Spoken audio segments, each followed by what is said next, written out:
see, it's got your name in it. See, it's you, and not me. They can hear you. Frank, can you hear me? Who is that? Yes, I do hear you. Okay. Alderman that- Thomas. Why does it have your? Why does you have your picture there? I don't.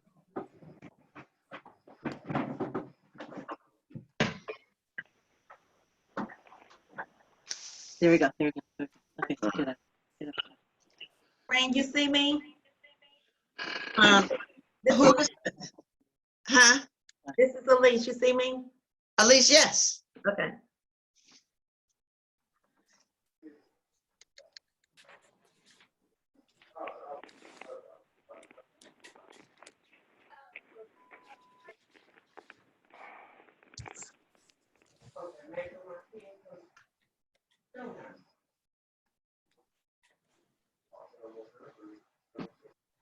Are we all on? I gotta get on this call. I can't talk.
Let me know when we're ready.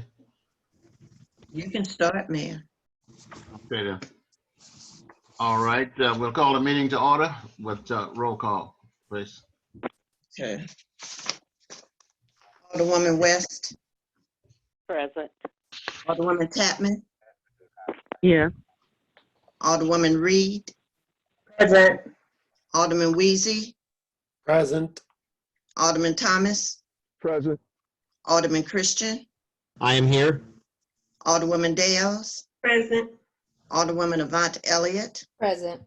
and then we have Treasurer Howard, Attorney Dorothy White Coleman, Police Chief Miller, myself, and Kathy Broussard. Here.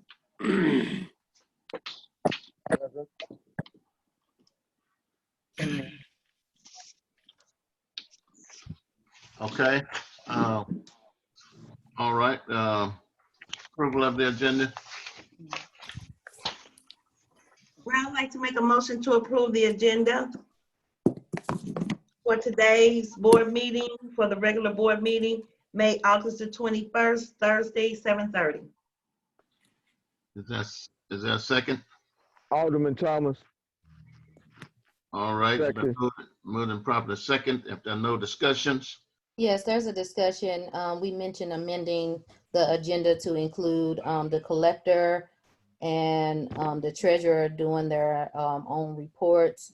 And as noted with the attorney on the call, I did indicate and suggest that Fran or Elise or whoever contact us, city attorney, for the proper posting or reposting of the bill concerning the salary. And it is, the failed bill is still on the agenda, so it will not be able to be introduced unless 3 individuals who failed it introduces it. So it can either be left on there and 3 of the individuals who failed it can reintroduce it. Otherwise, it needed to be a new bill. And I suggested, because it doesn't matter to me either way, but I did suggest that someone reach out to the attorney so it can be properly done. But a failed bill cannot be reintroduced, but a new bill can be introduced at any time. So, so it's suggested that there be an amendment to the agenda to include those 2 reports. And if that item is left on there, it cannot be introduced by anyone that passed it. And this is Alderwoman West. I'm sorry, I was trying to get in, but I had my phone muted. Based on an email stating the mayor removed the treasurer and collector's report from the agenda due to the coronavirus and the meetings being held via Zoom, I move to amend the agenda by removing the meetings open to the public and replacing those with reports from the collector and the treasurer. Okay, Marion, I would also like to indicate that the bill can be presented.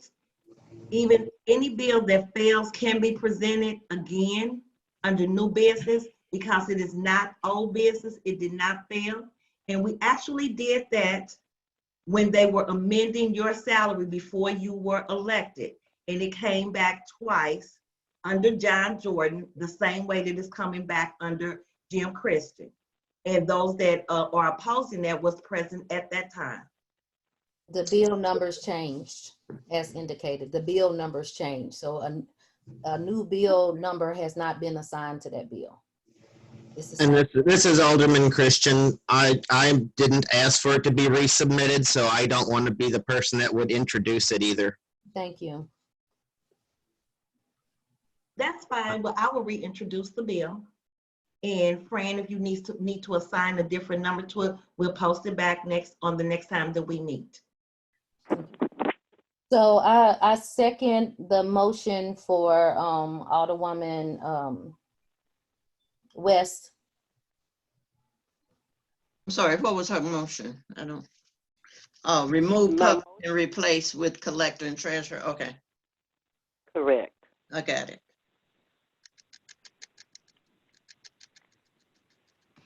I have a question of clarification. So we're saying we're going to omit the citizens from citizen comments to replace the 2 reports. Why can't they all be on there? I'm not comfortable with removing our citizens from interjecting and being a part of the meeting.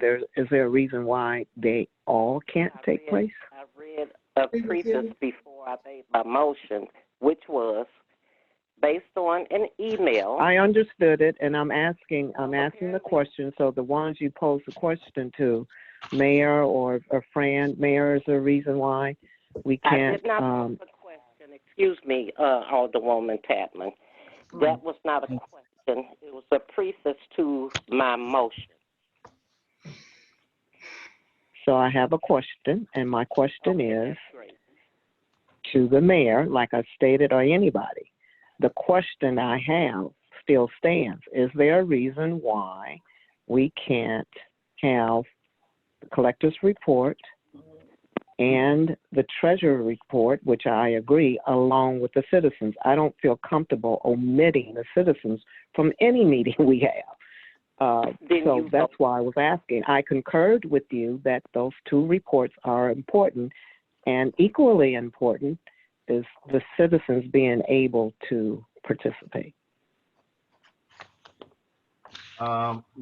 Where we are is approving the agenda, and the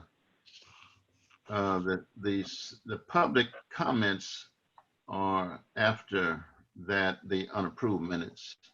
Is that what you're referring to? Are you asking Alderwoman West? Yes, whoever, yes. My motion was because you directed. Your voice is out, West. I can't hear. Okay, because you directed the city clerk to change the order of the agenda by removing reports from the treasurer and the collector, then my motion was instead of cap, Excuse me, dog is that. whoever dog is barking, please mute your computer. Amy, yes. Amy,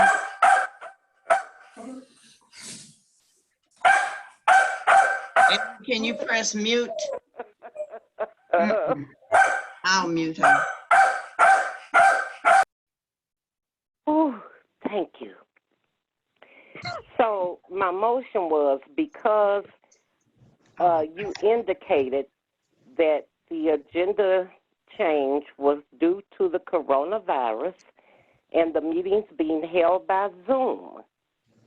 That was the explanation that was given. I moved to amend the agenda by removing the public comments and replacing those with the collector and the treasurer's reports. Because, anyway, that's my motion. I still don't understand why you're removing the public from the agenda. Because your reason, am I being heard? Yes. We hear you. Okay. So the reason is because, and I'm assuming that you made this decision based on time constraints, because you said that the order of, you were leaving off the reports from the treasurer and the collector because of the meetings being held via Zoom and because of the coronavirus. So with that in mind, I believe that the reports from the treasurer and the collector should take precedence over public comments. Madam Clerk, did I ever direct you to leave the city treasurer and the whoever else that she said off the Yeah. agenda? Yeah, we reduced the agenda because of, as she said, the time constraint. So yes, that was a direction, reducing the agenda from all the different commission reporting during this time here. This is Christian. I would like to second Alderwoman West's motion. Avant Elliott, second.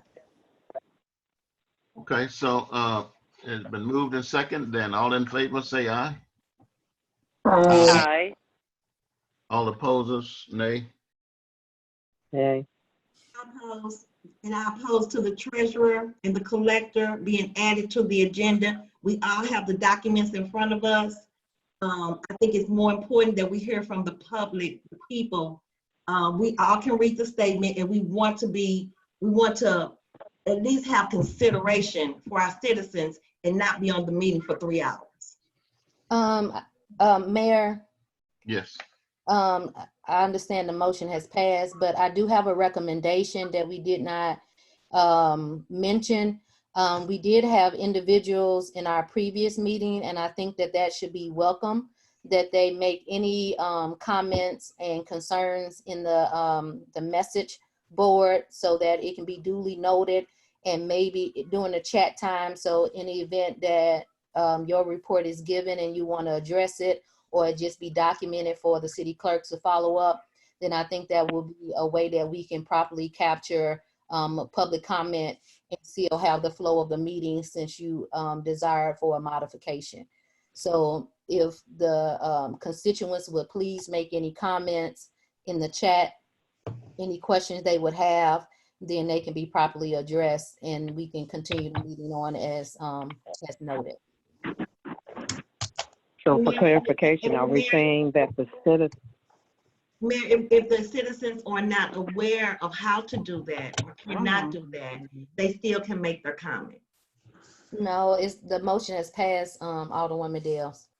And it's a chat. When you scroll down at the bottom, there's a chat and you can click on the chat and you can leave any comments there.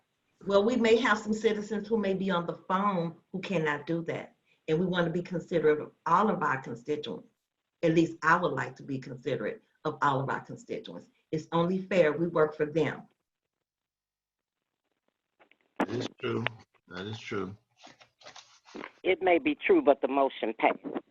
I'm not. Oh, I'm not trying to change the motion, but it's still true.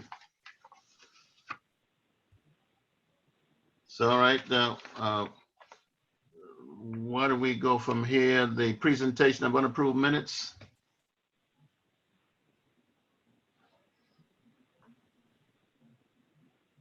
Madam Clerk, what is next on the agenda? the presentation of unapproved minutes, regular board meeting, Yeah, May no, 7th, no, 2020. that's what, you got to go through the whole thing. I just want to know what's next. That's what's next. Right.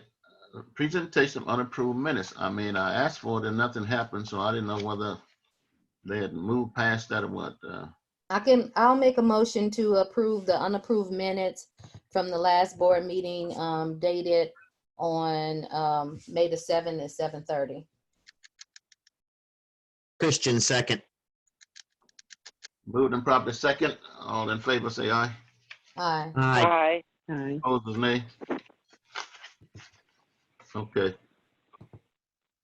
Approval of invoices over 500. Mayor, Yes. Alderman Thomas, did we approve the unapproved minutes from the special meeting from May the 13th? Madam Clerk, is that on here? Yes, that's on it. Okay, so then we'll be approving those as well. I make a motion that we approve the unapproved minutes from the special meeting from May the 13th. Christian, second. It's moved and properly second. Are there any questions? All in favor, say aye. Aye. Aye. Opposed, is nay. Ayes have it. Planning and zoning. Pat Barrett. Mayor, it's open to the mayor. The next on the agenda was open to the public. Right. All right. Meeting open to the public. We just said no. Okay, can you hear me? Yes, ma'am. Mayor, that's the motion we just made that it not be included. So now this is off course of the agenda. So I'm thinking that that's at the very end for the second. no, it was That's what I removed. thought. I thought it was for at the very second. Oh, come on, guys. Removed completely, Alderwoman Dales, because he wanted a modified schedule. Okay, somebody then, okay, this is Wanda Lane. Tell me how to do this chat thing, because I don't know how to do it. Okay, down at the bottom, if you use your mouse, you should see the word chat at the bottom with a little cloud. Okay, There's two people that has already put a chat. how do I know that? I can't see, do I see the two people have already done that? Well, no, once you click on it, you will see. It was a number 2 there. I can't, it keeps jumping. Okay, I see the 2 now. But when I click on it, it's where do I start typing? Because all those symbols just start jumping around. It just said type message here. Where does it say? I'm clicking on the chat, the box. Mm-hmm. What I'm saying, One is at the very bottom. When you hit chat, it's at the very bottom. I see that, and I'm touching it, and when I touch it, the whole screen moves to the left or to the right. It doesn't bring up anything for me to write. So, Ma'am, is it okay if Wanda makes her, make her no, comment? I'm not gonna, Alderwoman, no. I appreciate it, but no. I can say the whole thing sucks. How about that? But I would like to make the chat thing. Just show me how to do it. Alicia seems to be effectively using it. I don't know if you have her contact, but Why does the screen keep jumping? Literally, from left to right. Literally. We probably need to move on and say for the other people. So Wanda, I mean, you can text me or you can text Alicia. I got it now. You can do it, Mayor. All right, thanks. Well, okay, okay. Now I'm going completely.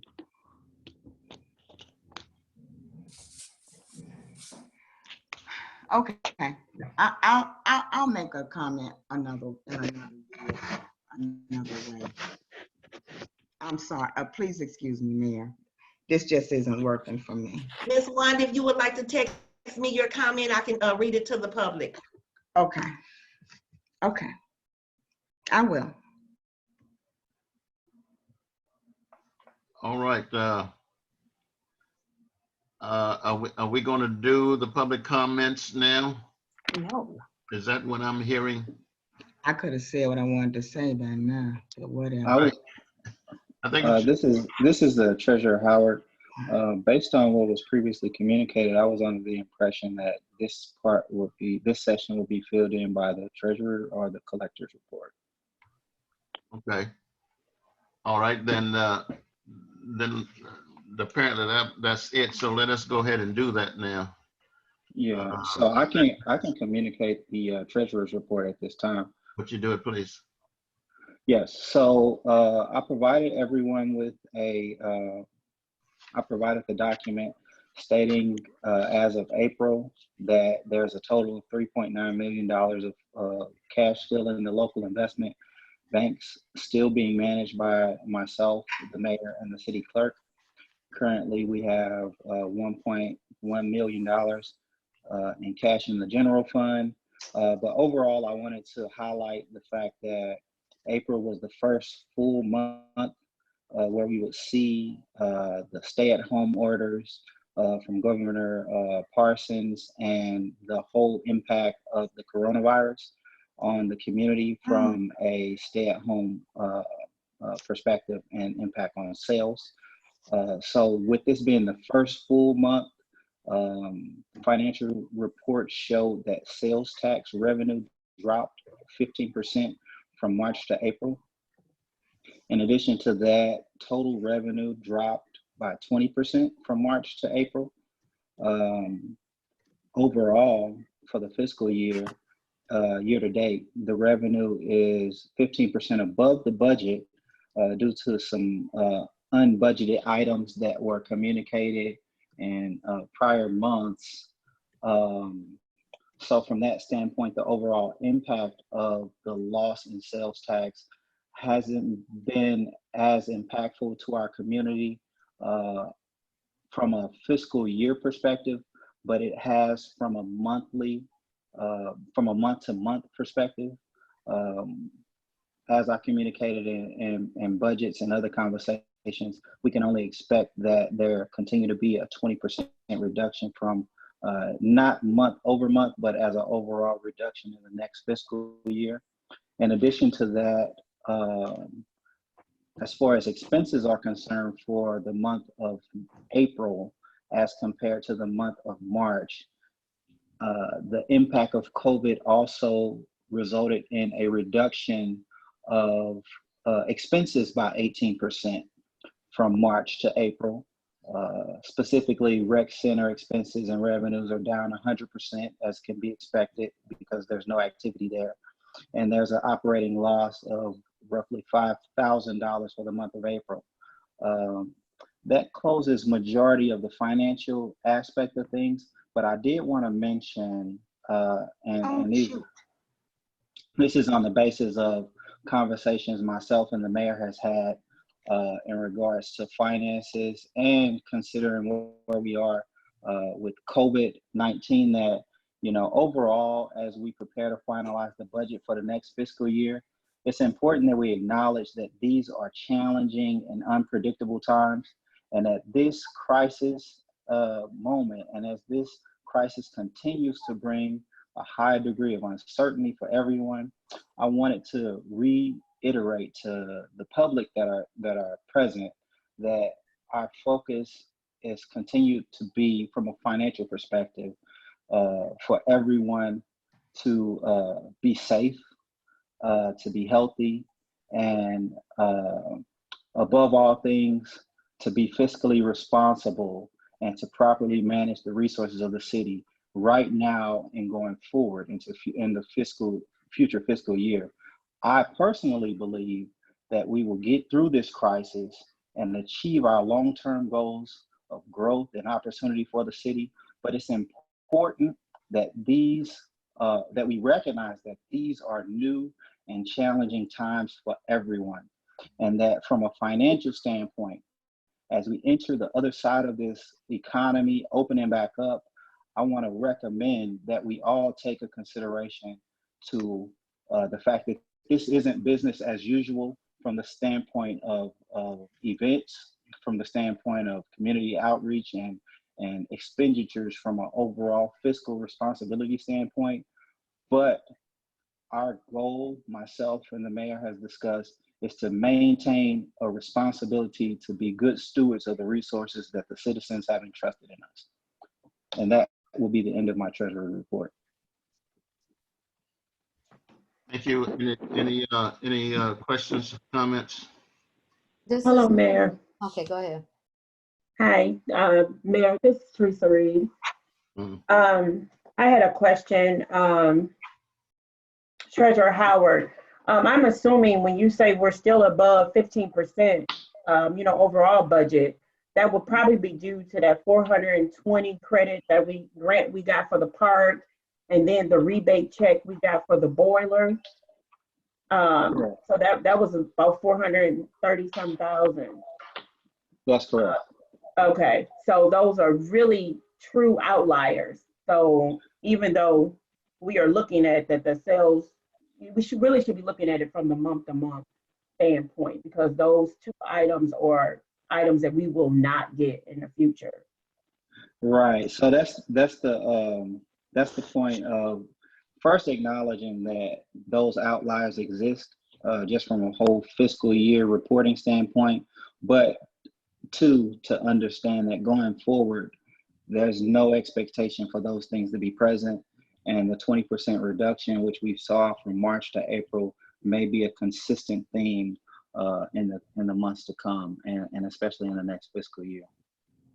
And I have one more comment. I was on the North County Mayor's luncheon call this week and heard that some of the other North County mayors have actually had their employees go to work 24 hours a week.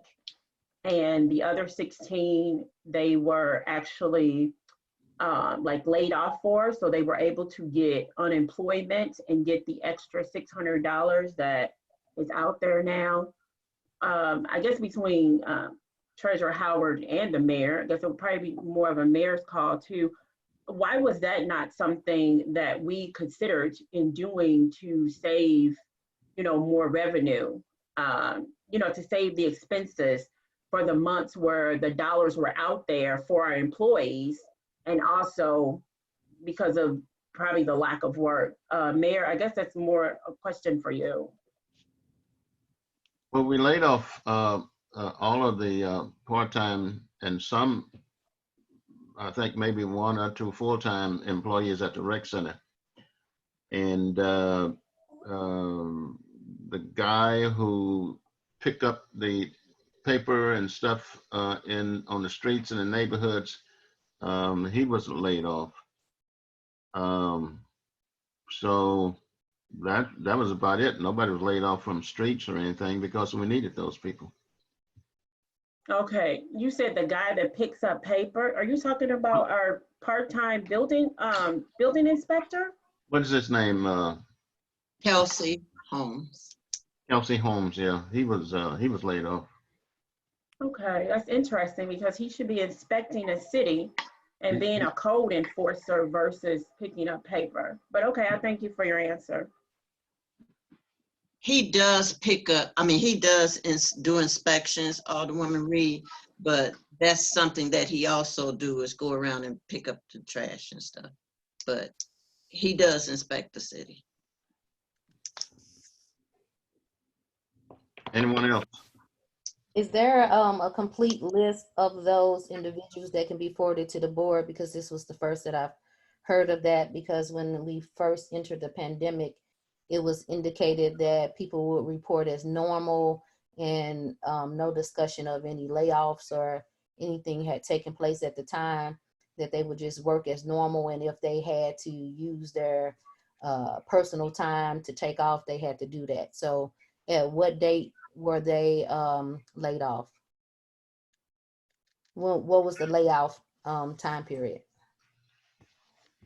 Okay, as far as the rec center, that would be a question for Amy. As far as Kelsey, that was done May, the beginning of May until now. You said from May to now, from the beginning of May, and he's still on furlough. Okay, so these individuals are going to be potentially reinstated? Is that I how? know Kelsey he's on furlough, so yes, that means that when we open back up, he will come back. I don't know about the workings of the rec center. That's a question for Amy. She's on the call now. Okay. I can save my questions during the mayor's report, but I know that's financially related, so that's why I was inquiring about it. So I can just wait till the mayor's report, and if Amy is given permission to add on, then that can be addressed at that time, so we can move forward. Well, this is Alderwoman West. I have a question. So is the bus driver for Bell Fountain Neighbors a part-time employee? Yes. So he's not supposed to be working, is that correct? He works when they call him in. Okay, thank you. Anyone else? Hey, this is Amy Mulholland. Do you want me to talk now or later? Yeah, you can talk now. Okay. First of all, about the bus driver, we have been trying to keep the bus operating, just so that the people can still operate. Most of them are dialysis people. As for the other part-time people, the pool people have not worked. The office people have been working sporadically because we have been using them to try and keep the recreation center up and clean. It's going to look beautiful. Okay. Anything else? Yes, a question for Amy. Do we have an executive order to reopen yet with social distancing parameters? I don't know if I just heard you say that. It was kind of muffled, but that was a question of the constituent. No, it cannot be open yet. The only exception is for voting on June 2nd. Okay, June 2nd. Okay, thank you. You're welcome. I'm sorry, Mayor. I had a follow-up. Amy, or Mayor, I'm not sure. I know there was a call yesterday with our county executive, Sam Page, and I thought he was going to give direction to everybody on how the rec centers were supposed to operate, move forward. Did that occur on yesterday? No, it did not occur. We are hoping for guidance tomorrow. Okay, awesome. Thank you. You're welcome. And also, if I can interject, this is Alderwoman Tapman. There was a meeting with Mayor Lyda Cruson and Sam, Executive County, Sam Page, and you all get more information on the meeting tomorrow, Amy, that they're leaving the final decision up to the mayors and their councils as to whether or not rec centers are opening. I know Florissant is not going to open up for the rest of the year. I think because of the social distancing and looking at the potential of spreading the virus, which they're trying to mitigate the curve, which we're not doing a good job on it yet. That's why we're setting up multiple testing centers. So again, with them meeting with the clergy today, that they're leaving that decision up to the mayors and their councils. If the municipalities that decide to open up, they do have a criteria by which you can operate. So just wanted to interject that information. Thank you, because we have been trying to get some kind of guidance from St. Louis County. Anyone else? For You're clarification, just for clarification, that June the 2nd date was for what, Amy? Election. Oh, it was just for that it would just be open for the election Yes, time. Okay, just for elections. It will not be open for anything else. Okay, thank you. All right, let's move on. Pat Barrett, Planning and Zoning. Will be the collector's report, Mayor. Okay, collector's report. It's not on my agenda. Collector's report. Okay, good evening, everyone. I'm going to go over the collector's report for April. I'm going to go over the categories and then give you the grand total and then the year-to-date subtotal. Capital improvement tax, $55,110.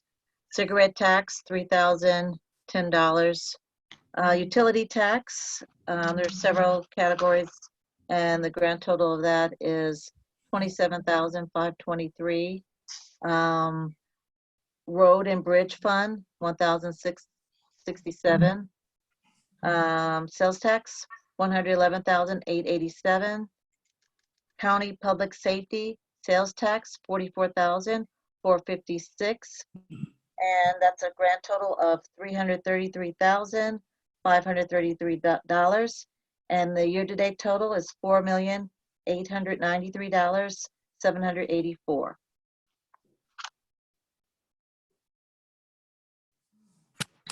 That's it. Okay, any questions? Hey, Kathy. Hi, this is Teresa Reed again. Hi, Teresa. Yeah, we were looking at I was looking at the budget when we had a meeting, and we saw that there was some interest due to the city of Bellefontaine from Green Acres. And I know Jim, Alderman Christian, he mentioned that there was an agreement done and some residents paid it all up front and some paid it over some years' time. Is there can you research that and find out if there's any paperwork you have maybe left over from the collector concerning this? Like, is there still some outlying things due to Bellefontaine, the city of Bellefontaine from the Green Acres residents that need to be collected on? I'm assuming that's something that will fall under your umbrella as collector. Okay, I'll check with Lori and see. What I received, I didn't have anything in regard to Green Acres. When you say the interest due, I don't have anything. I will check with Lori and check the records to see if there's anything in the past to see, if there's going to be what we have on record. So right now, I haven't come across anything in my records currently, but I will check with Lori and see what she comes up with. And I do believe that, maybe city clerk can help you with that, but I do believe that Dr. Trano is available for, for questions or whatever. I don't believe he was not. He just retired and, So even if you had to reach out to him, I would assume we have some contact information, you know, in the city, that maybe he can clear up some of that. And if, you know, something is still due to the city. Okay, and can you spell that last name? Trano, Tranel. Okay, It was Mark was is his first name. I'm so sorry. okay, Thank you. you're welcome. Any other questions? All right, thank you for your report. Planning and zoning. Good evening, everybody. Fran, thank you for sending out my 2 documents as part of the packet. Hopefully everybody's had a chance to at least look at that briefly. Planning and zoning has got a couple of different sets of recommendations that we want to present. The first one had to do with a series of fees that were going to be updated in the March 19th board meeting. But there's 5 of those fees do relate to planning and zoning. And there's a technicality in the city code to where P&Z needs to review those, make recommendations.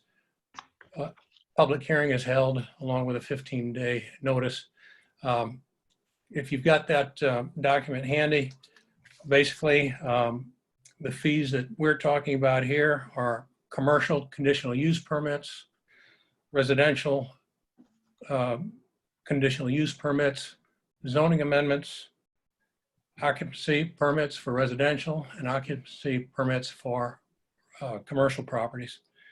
If you've got that there, currently the conditional use permit for a commercial application is $350 currently. We are recommending raising that to $400, and that's based in part on the consumer price index. The last time these fees were raised was 8 years ago. And according to the government, the Bureau of Labor Statistics, we've had 12% inflation during that time. We rounded it up to an even number, 400. For residential or a daycare conditional use permit, currently that's $150. We are recommending $175 being the new fee. For a zoning amendment, currently that is $200. There's a little bit more involved with that, so we recommended $250 as the new fee for a zoning amendment. For a residential occupancy permit, currently it's $30. We're recommending that be raised to $40. For commercial occupancy, that's $100 currently, raising that up to $125.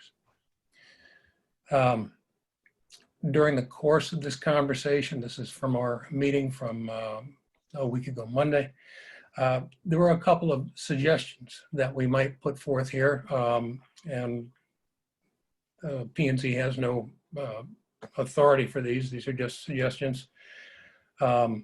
Since it had been 8 years since our last time the fees have been updated, we're suggesting that we revisit this every 4 years, starting in 2025, so that maybe we're a little bit more real time with this. The reason for an odd numbered year is to avoid election years. The other suggestion we have is on page 4 of that board bill 2569. There are incremental fees for each additional 1,000 for new construction, additions, that sort of thing. Right now, they are proposed at $7.50 per thousand, additional 1,000. To simplify collection in the building department and to reflect inflation, we are suggesting that those might be raised to $5 per additional $1,000. Did anybody have any questions on those? No questions? Thank you. Okay. All right. Mayor, just a quick question. So the next phase is the public, what is it? I can't even think of it right now. Public notice. Public hearing. The public hearing is next. Yes. Okay, all right, Yes, there would be, and there would be a 15-day notification period. all right, okay. Also, too, if we move on to the second set of recommendations, and really this is a continuation of business, P&Z business back in March when we first started talking about this. It's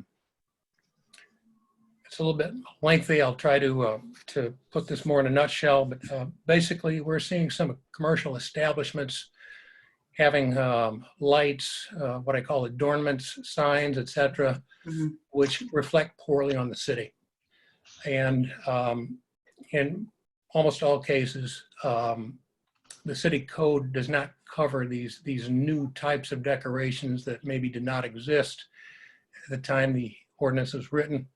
And what we are recommending is actually covering 3 different sections of the code. One is only section 29, zoning. That's what we're involved in. The other are outside of zoning, but if you've got that available, we're asking that we add on to 2990C, which is sign regulations, that no signs would be air powered or mechanized and moved in any way to bring attention to themselves as a result of a recent experience that way. And then we also establish size limitations on scrolling marquees. Technicality, but we thought we should put it in there. On 2990, which is more general, what we're asking for a couple more clauses, if I could call it that, on that regulation. And that's to talk about reasonable security lighting or motion detecting systems, that those would be allowed, that they would not be affected by these changes, but they would be tested and adjusted to avoid nuisance tripping. This also allows for public information displays, when we have 3 of them in the city right now. One's the city of Bellefontaine, that's in front of Bissell Hill Shopping Center. We've got one on Bob Russell Park, that's a nonprofit sports facility, and at 1000 St. Cyr Road, they're currently operating one, whose sign is smaller than our limitations here, so it's fine. Moving along to section 1948, and that's currently titled excessive illumination. We wanted to add some conditions to that and change the title to kind of more broadly cover what we're intending here, and that is to change it to excessive, unconventional, or unorthodox lighting. As you can see, the first bullet point there is no light shall be attached to a sign, building, canopy, or any outdoor structure that flash, pulsate, change color, or otherwise attract unwanted attention from drivers, residents, passersby. We do stipulate that non-flashing, non-projecting solid color lights would be allowed, holiday lights basically, for 6 contiguous weeks per year.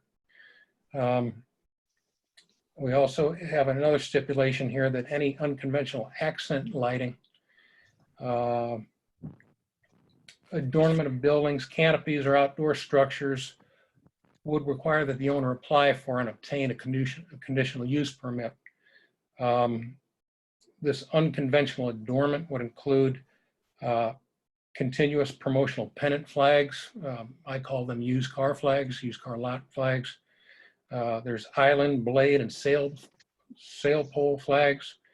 And those would be limited to no longer than what is in section 2992, which is temporary signs. I believe that's 2 weeks, a period twice a year or something like that. They would be allowed, but they would be covered under that temporary sign limitation.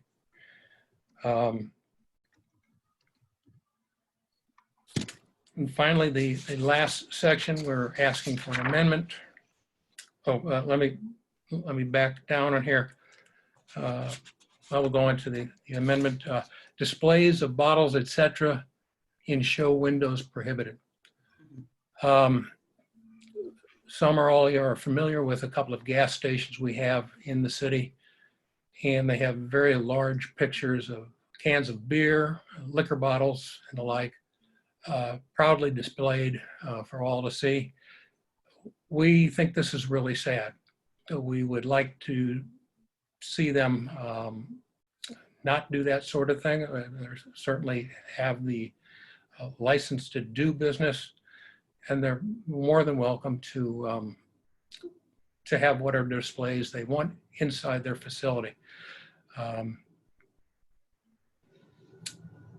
that's this recommendation. Because two of them, of these recommendations, are Section 29. Those would also require a public hearing, a 15-day notice, and perhaps those could be heard contiguously at the same meeting as a hearing as the previous ones having to do with updating of fees. Would anyone have any questions about that set of recommendations? This is Alderwoman Tapman. I just want to say thank you, Chairman, and for the work that you and the Planning and Zoning are doing to continue to assist the citizens to make sure that we are projecting the type of community that we want, and also looking at safety aspects along with those aesthetics. Thank you. You're quite welcome. One thing I should add too, and the establishments who are doing this now, because this is presently not law, would be grandfathered. It's called non-conforming use until either they sell the business or they let their business licenses lapse. This is something that does happen from time to time, but my point being is that we won't see an immediate change, but it will be a change over time as a result of these amendments. Alderwoman, go ahead.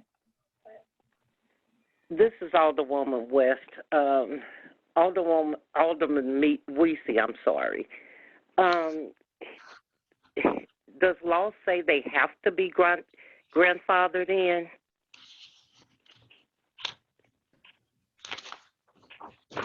Well, it was something that the city attorney and I did discuss as a kind of preparation for this. If I could ask you to comment a bit on that, Attorney White Coleman. Yes, thank you, Pat. I'd be happy to.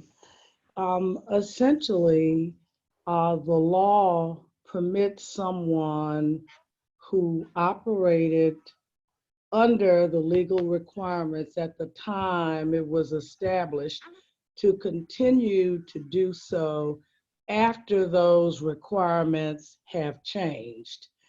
And the reason for that is it's considered essentially a taking of property if you give someone the right to do something and then turn around and say you can no longer do that.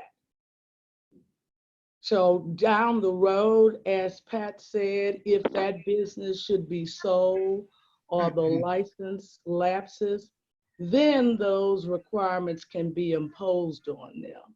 But at this time, they are considered to have, under the law, what's termed as a non-conforming use. So this is Alderwoman West again. So I'm trying to get around the law, I guess.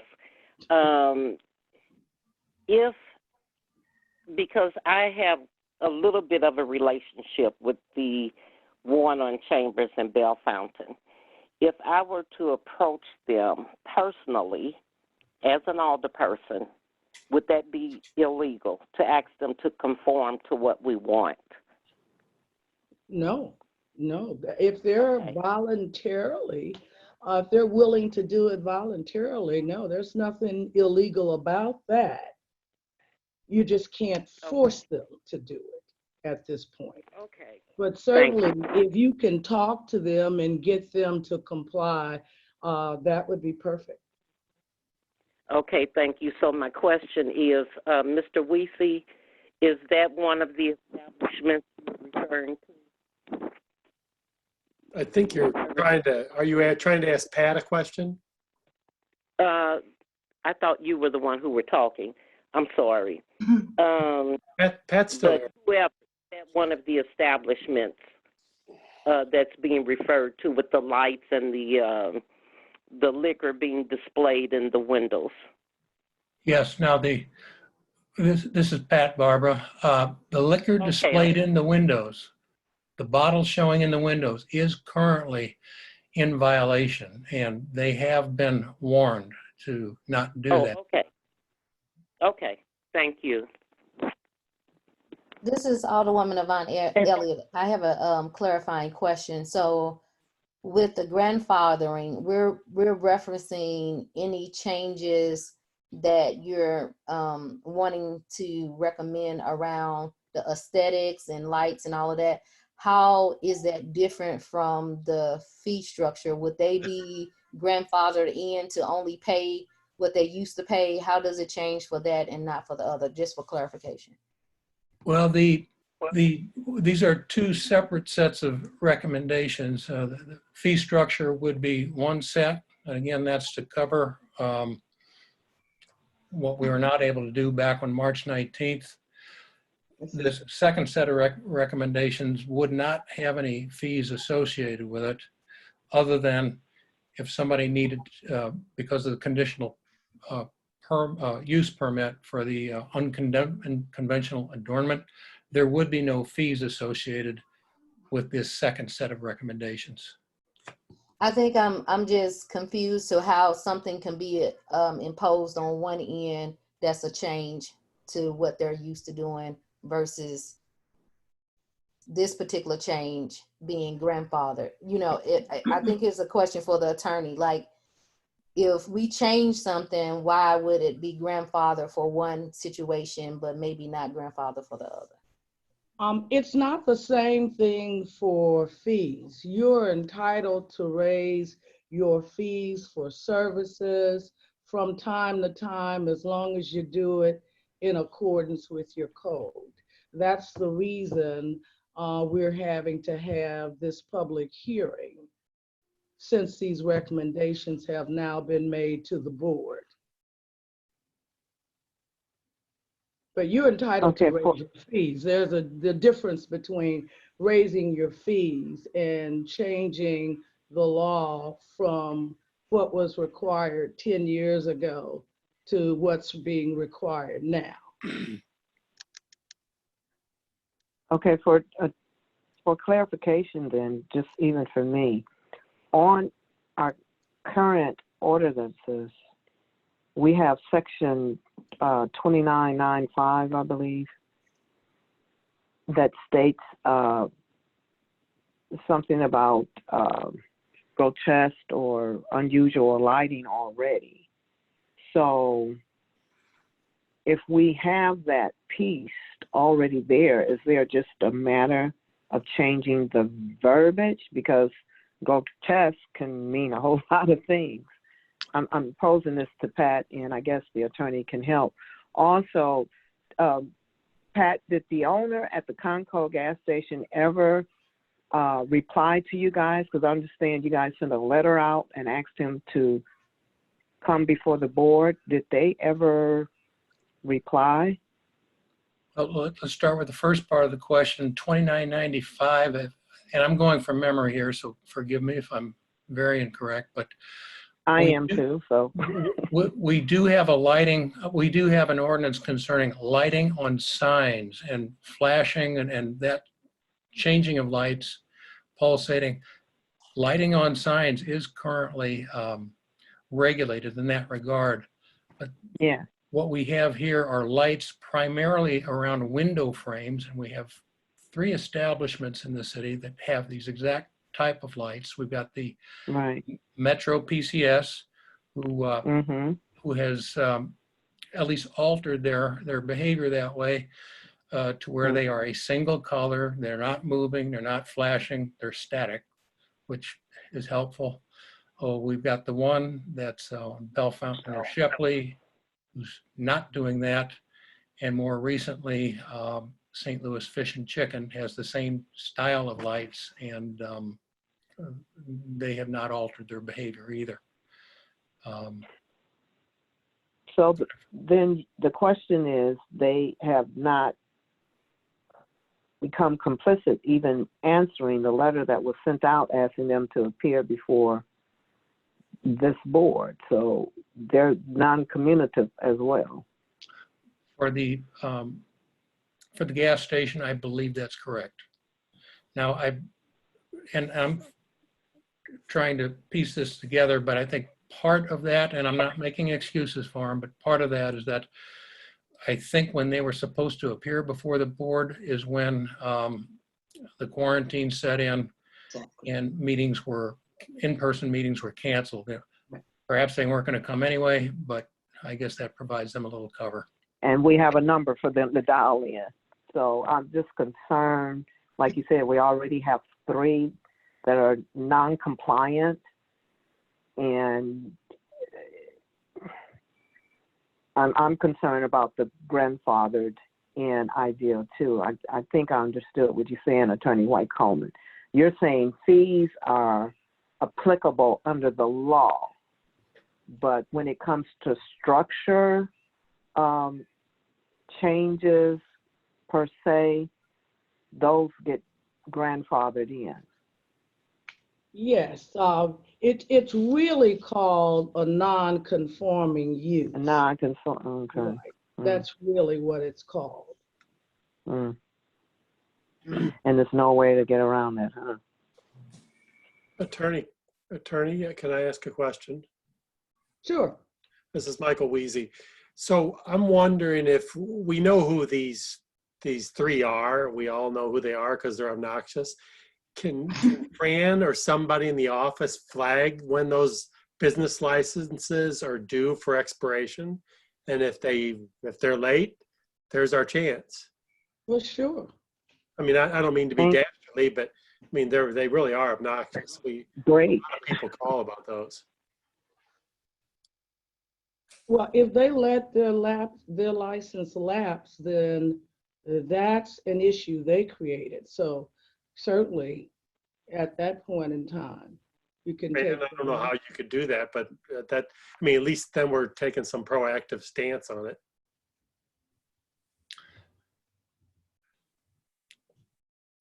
And the idea of asking them to voluntarily comply, that's not a bad idea either. If you have a relationship with the owners of any of those premises, that would actually be a win-win situation. This is Alderwoman Reed. Just to piggyback on what the attorney said, I don't know if everybody was here before, but before the old administration, we had issues with that Conoco right at Shepley. And he had like a place where you dump your clothes. I shouldn't say dump, but you know, where you put the clothes at. And after a while, the clothes would be outside the little mailbox thing, and it started to just be kind of ugly. You know, it looks bad. And it was sitting at the very edge of the parking lot right on Bell Fountain, very near to the resident that didn't like it right there. And he actually just went and talked to the owner, and they moved it. So it's not there anymore. So sometimes, you know, I know the mayor at his level, or maybe an alder person, if they know them, can talk to the owners, and sometimes they do comply. I mean, so that has happened before. I believe the old mayor did talk to Metro PCS in that way, and they did tone down their display, their lights. It's a nice first step, you know, versus just send them a letter. I agree. Wouldn't hurt. Pat, Yes, sir. so when you're finished, tell me and I'll make a motion for the June 2nd meeting or hearing, June 18th, Mike. June 18th. But whenever June you're ready, 2nd 's Pat, if you're finished. Not enough 15, you gotta have 15 days. It's not enough time. You know, June 2nd is not enough time. Oh, okay. If you're finished, Pat, I'll make a motion to have a public hearing on June 18th. Yes. Is there a second? Second. I second. Alderwoman Chapman. Is the mayor still here? I'm here. Okay. All right. Are there any other questions to the motion? All in favor, say aye. Aye. Aye. Opposers, nay. Aye. Ayes have it. Okay, I have a question. Who seconded that motion? Alderwoman Chapman. Okay, thank you. You're And welcome. also, will the attorney have the bill updated with the new changes by that meeting? Sorry. By the 18th, Yeah. the date of the public hearing? Uh-huh. Sure, that's not a problem. Okay, thank you. So I have a question now. The public hearing is going to be scheduled for June 18th. So it needs to go in the paper so that we can advertise it. So attorney, are you going to get that wording together? Okay. Yeah. Thank you. We can get it to you next week, Fran. Okay, thank you. Just so that we can get it in there, so it can have its 15 days and okay. We will do so. Thank you. You're welcome. Pat, is that it for you? The only other thing is we've got sections 29 in the one recommendation. It's all section 29, and we have two sections 29 on the second set of recommendations.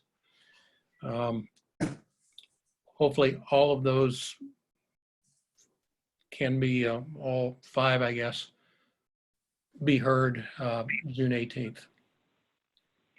So do we have to make a motion then? Because you also did ask, I'm sorry, this is Alderwoman Chapman.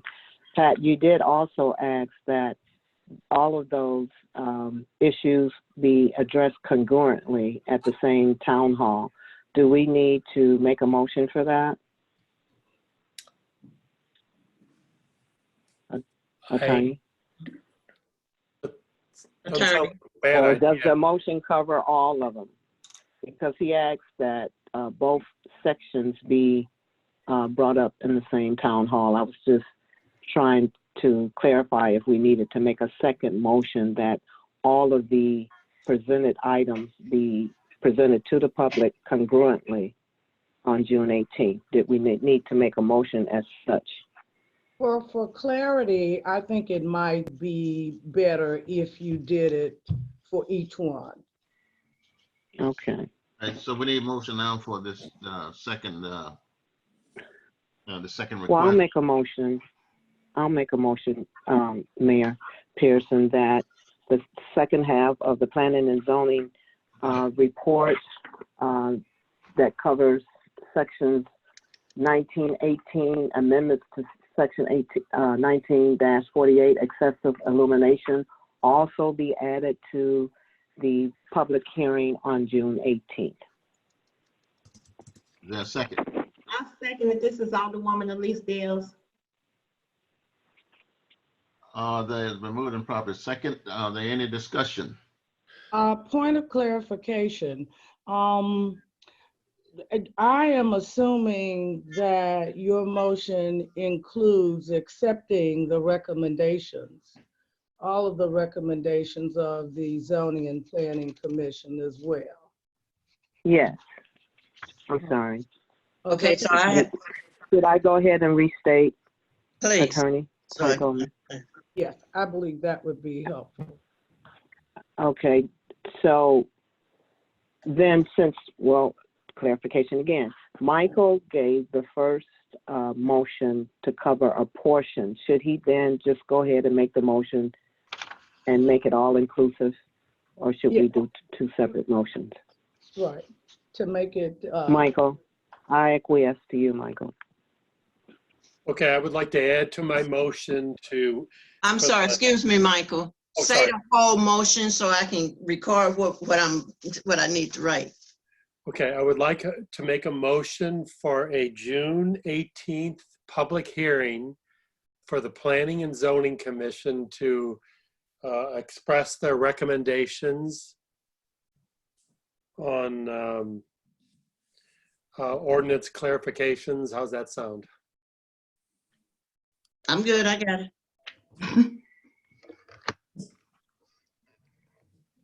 Oh, that's it?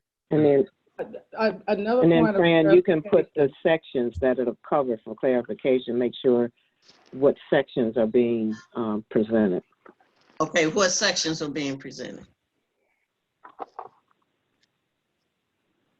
Just so we are clear, the board is adopting the recommendations of the Zoning and Planning Commission. And then there will be a hearing on these recommendations that have been adopted by the board. Thank Yes. Okay. Thank you. Okay, All right. now I need clarification. I need to know exactly what this motion is. Everybody keeps saying everything, so I need to know what the motion is.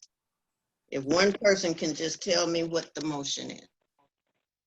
This is Alderwoman West. Would it be in order for his motion?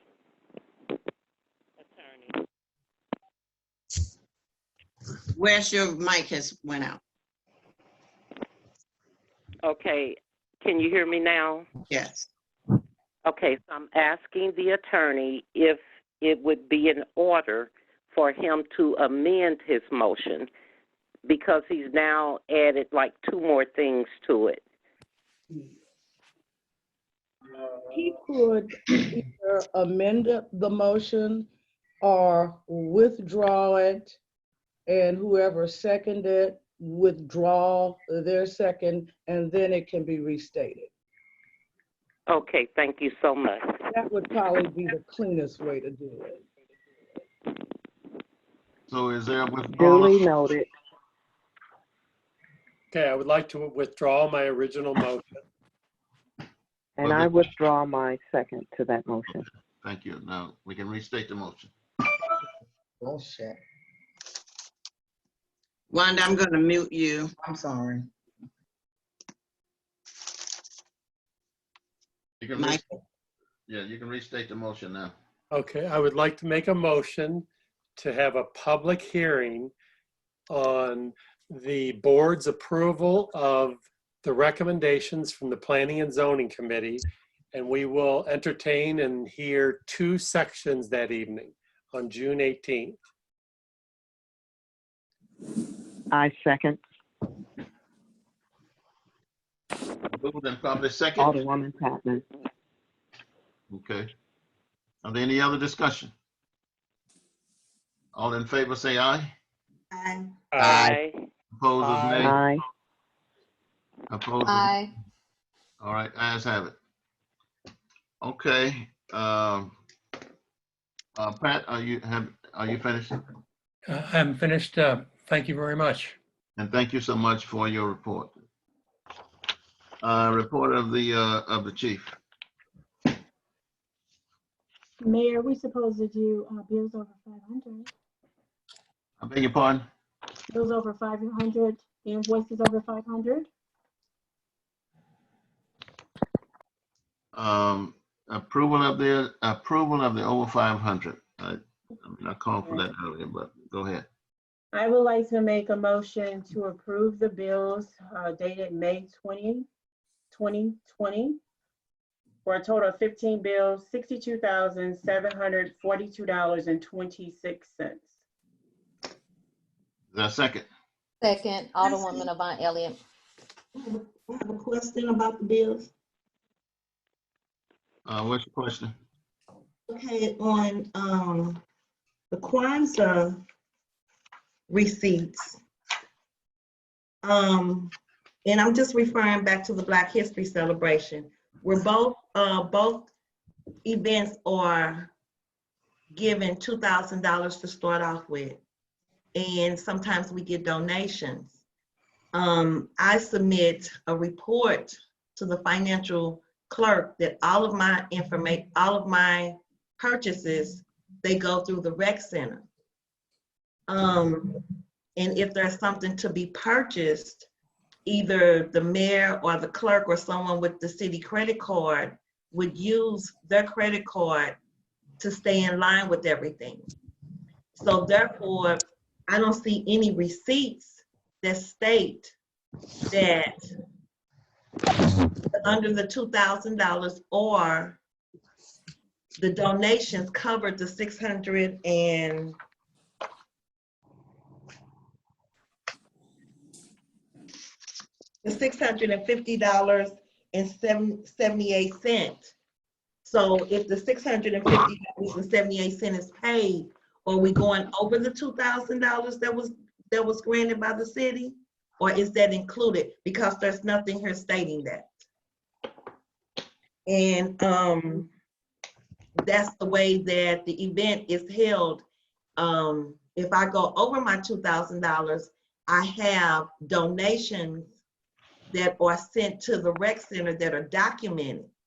So I would like to know, why are we paying $658 to the Alderwoman West for Kwanzaa, and there are no documents that say that that's coming out the budget, or why it was over, or anything? It just shows receipts and what the amount is.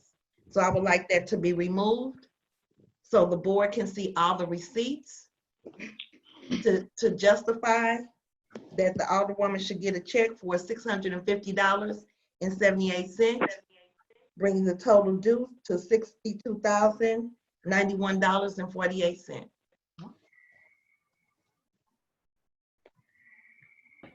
Any other questions?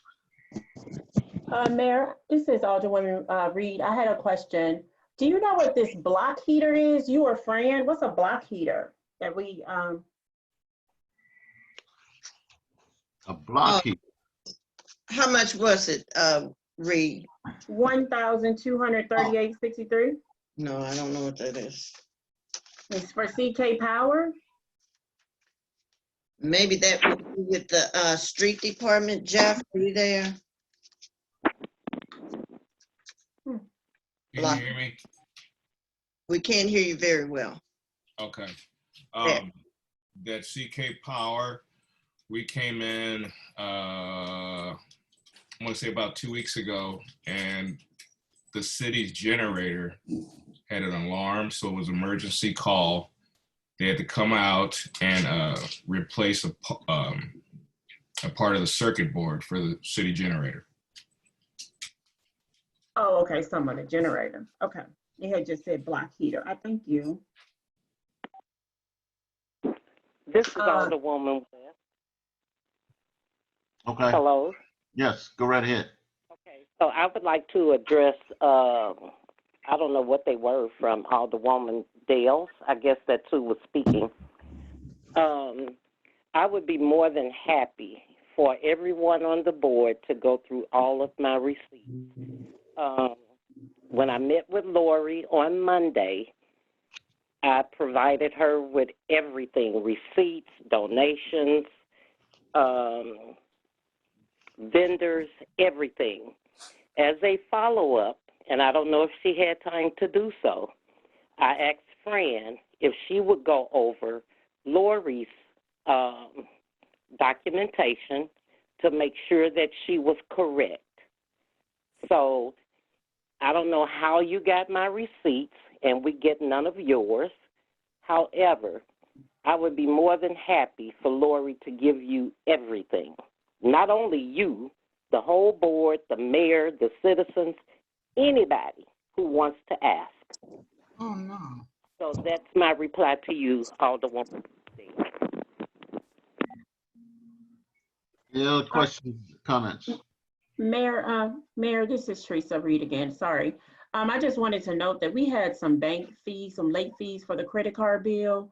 I hope we can do better in paying those credit cards and not paying $75 in late fees moving forward.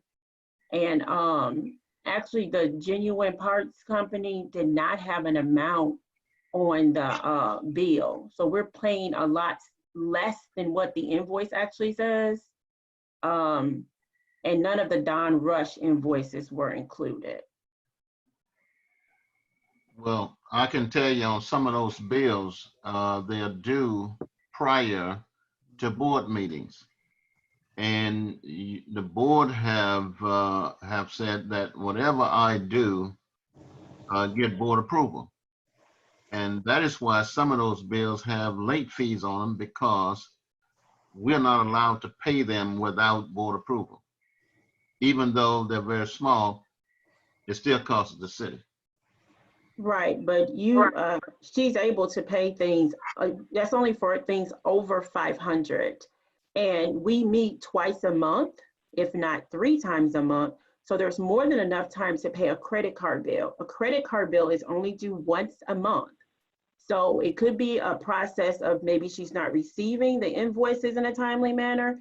And if you don't receive them, you can call up on US Bank and say, hey, fax me over or email me the bill, because I know it's due this time every month. That's just something to help out where we're paying late fees. There's no need in that. I don't like to pay late fees either, but that is the problem. Is paying bills before the board has approved them. Any other questions or comments? Mayor, I believe one of the youth commission members had requested or inquiry about a refund. Do you know, Fran, if that was addressed? That was definitely addressed. Her check has been cut and it should have been put in the mail.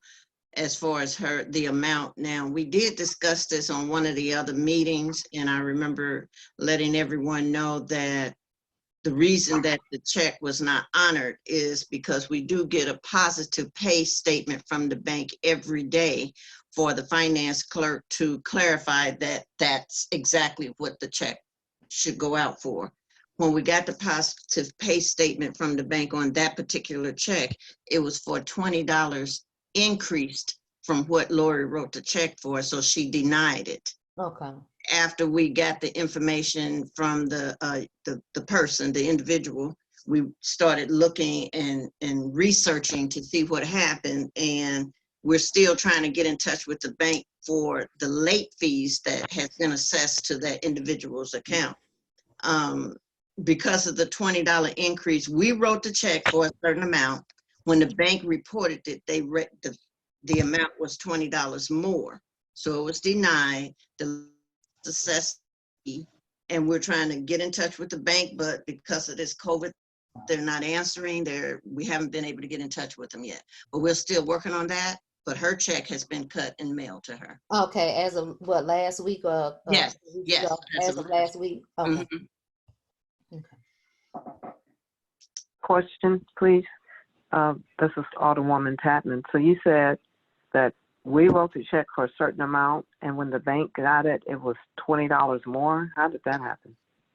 Well, I can't answer you that because I'm not at the bank to see what they said, but that's why we're trying to get in touch with the bank so that we can let them know and find out exactly. But this all started when this pandemic started. So we're having a problem actually reaching out and contacting people and getting an opportunity to talk with them. Daily, I mentioned to the finance clerk to find out what's going on with that amount with that $35 fee. But her amount of her check has been written and mailed to her. But we have not paid that $35 because, in my opinion, the bank's supposed to pay that. Okay. Could you just do a follow-up to make sure that she received it? Could you just do a follow-up, please, just to make sure she received it? Certainly. Okay. Well, I think she probably should be getting that check in the next day or so. That, I believe that check was mailed this week, like Monday or Tuesday. Okay. Yeah. All righty. Let's see. We have where are we on the budget? You had a first and you had a motion and a second, so you're on yays and nays. All right. All in favor, approving the budget, say aye. Aye. Aye. Opposers, nay. Aye. We're doing over 500. We're not approving the budget there. Right. I'm sorry. Okay. The over 500. There's been a motion and a second to pay bills over 500. All in I favor, have say aye. Aye. Opposers. Alderwoman West. Sorry, Is that Mr. what- Mayor. Did everyone vote? This is Alderwoman West. Mhm. Since Alderwoman Dales has a question about me being reimbursed for personal monies I spent, I would like to, I don't know if the check has been cut or not, but I would like for you to hold off on that until the board can go through the bills or whoever. Well, there's no need in that, Alderwoman West, because we can see from the financial report that our treasurer Howard gave us, as of date, there was only $471 posted to the Kwanzaa program budget of 2,000, and he can attest to that. He's on the line. And if this is $650 or some change, that's still well below $2,000. So we're okay with that. I would like to also add. That may be okay for you, Alderwoman Reed, however, I have not seen it. I'm sorry, It's okay that I haven't seen it. I was just questioning it because every time I made a purchase, I went through the city to make a purchase. And that way everything was kept, the receipts and everything was kept through the rec center and through the finance clerk and through the city clerk. So I didn't understand that we don't have the receipts to show that we both have a $2,000 budget. I have not seen anything, or it wasn't presented to the board at the Board of Alderman meeting, and I normally don't ask for it, but we normally don't get a check written back to us, maybe for, something that we spent for $13 or something under $20 or $50, but for it to be $650.78 and not having documented the packet that we're approving, like we have all the other bills, I think it should be taken out until it's included into the packet, especially since we're refunding a check of $650.78. All the receipts were sent in the email with the receipts. I'm sorry. No, the receipts were, but not the overall budget, Ms. Alderman Christie. Okay, could I interject here? First of all, the check has already been cut and ready to be sent. If there's any discretion, can we talk about that at a later time? No, sir. I think this is Alderwoman West. I'm sorry. Alderwoman Dales, as far as I know, does not turn in her receipts to City Hall, which is where they should be turned in to. Every year I turn in everything, and there were items on there, because I spent a lot of my own money, that I did not request reimbursement for, which is all the giveaways that I give, a $50 Aldi card, things that I buy to give picture frames, fans from Africa, all kinds of things I did not request reimbursement for. But if there is a question, I don't ever want my character questioned, because I have never tried to cheat the city or anybody else. If I am going to steal money, I'm going to steal enough to leave this country and go live somewhere else very peacefully. So I would like for you to hold that check, because it has not been mailed, so that it can be scrutinized. I'm fine with that. So please hold that check. Do not send it to me. All right. I Well, am not No. hard up for money. I have notated that, Alderwoman West. I just wrote down so to much. not send that check out Thank to you. so much. okay. Okay.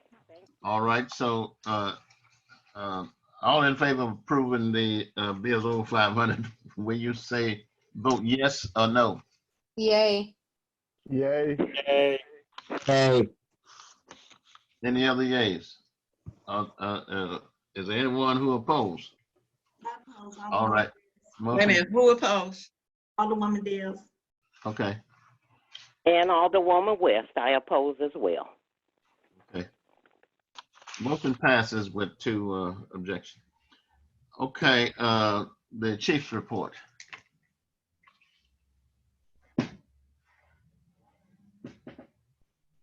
Thank you, Mr. Mayor. Okay. Just to start with, the community are still battling with gun violence and problem properties within our neighborhoods. I've been trying to keep up with the messages, and I do notice that Wesley is on the line. We, including Alderwoman Tapman, have been working with them on an issue that concerns Marshfield and Ludlow, where there was a couple shootings over there. They have been working with the St. Louis County Housing Authority to make some arrangements to remedy some problems over there. I did notice that there was mention of recommendation of a security camera list for the police department to utilize when there is crimes. That's a great suggestion. We have been thinking about that for a while. But one of the things that we're trying to figure out is what platform to put it out on. It would be good for citizens that could send us video clips and things that, because sometimes we get pictures. Video is great for things that happen in our neighborhood that we can address. It doesn't mean that crime hasn't occurred, but it is helpful for us to have that information. So we will work on that. 10,129 Bell Fountain Road has been an issue past couple weeks, if not the past couple years. That's the house of the man who shot 2 of our police officers in December of 2018. We had boarded up the property and painted those boards to keep it presentable. The owner is still incarcerated, and right now I'm working with the building department to figure out how we can secure that property to keep people out. The police department did arrest 2 people this past week that were squatting in that house, and we need to secure it to keep people out. One of the things I've been promoting are community meetings with the police, neighborhood watch style, if you will. I want people to take advantage of that for 2 reasons. It gives us an opportunity to come out and meet with you. And number 2, it gives you an opportunity to meet the police officer, patrol your streets, answer calls, and give you service. Greg and Pickborn has recently kind of headed up a neighborhood watch style meeting, in the name of Jesus, with a few of the elected officials and the watch commander that was on that evening. That meeting was very productive. It concerned gun violence in the area, some problem people in that area, and some issues that concern access to the neighborhood from the Bissell Hill Shopping Center. And I will refer conversation about that meeting to Alderman Michael Weed, if you will, when his report comes up to talk about that meeting and what's being proposed and about some of those problems. I had received some phone calls and emails and some text messages about concerns about a social media post that talked about police officers not wearing protective masks out in public. I know that the government and other credible sources are recommending that the public in general wear a mask when they're out home.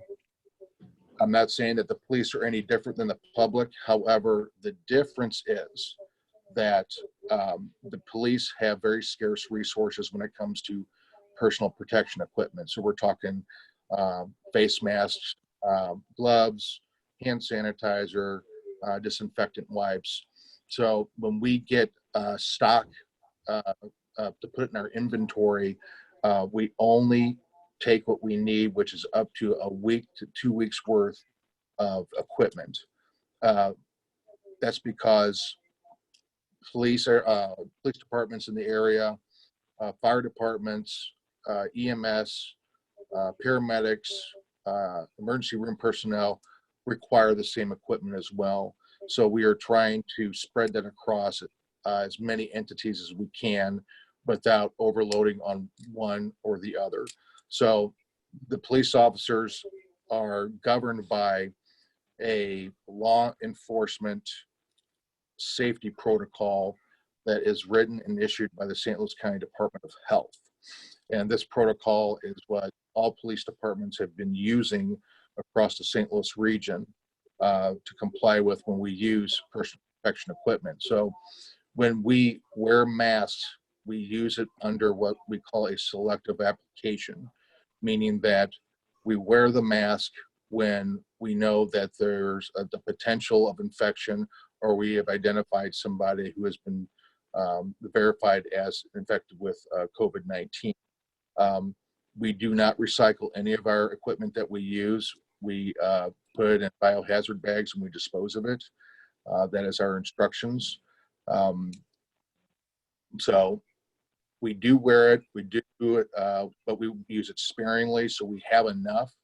I can tell you for sure that we've had to have 3 employees tested since this all began. All 3 came back negative. So we've had no infection within the police department. And one of those 3, since there was a potential exposure, actually had to wear a mask 24/7 for 2 weeks per the instructions given to him by medical personnel. So we do wear them and we do use them, those resources sparingly, because we need to use them over time. We dispose of them at a rate that we would run out quickly if we used them on every call we went to, because we come in contact with so many different types of people that have so many different types of problems and sicknesses. We can't recycle that equipment. So I kind of hope that lastly, on the line, I've been looking at our police budget as it concerns financial hardship over the next 12 to 24 months. I will be sending you an updated document from me that we've been working on to make significant budget reductions to kind of keep in line with those hardships and to maintain the same level of core police service that we have been. So I will be sending that to you soon. Otherwise, I have nothing else. Mayor, I have a question. Go right ahead. Is there something that we need to do as a board to assist with the PPE? Is it an ordering thing? What can we do to make sure that even yourself, the judge, and everyone else have what they need?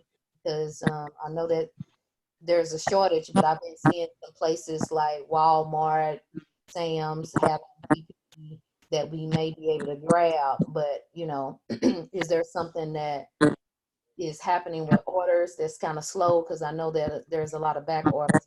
You know, we just want to make sure that no one ends up getting sick. So is there something that we need to assist with, or, you know, I'm just curious. That's a great question. And that's one of the questions that people have been asking is what can be done to increase our stockpile.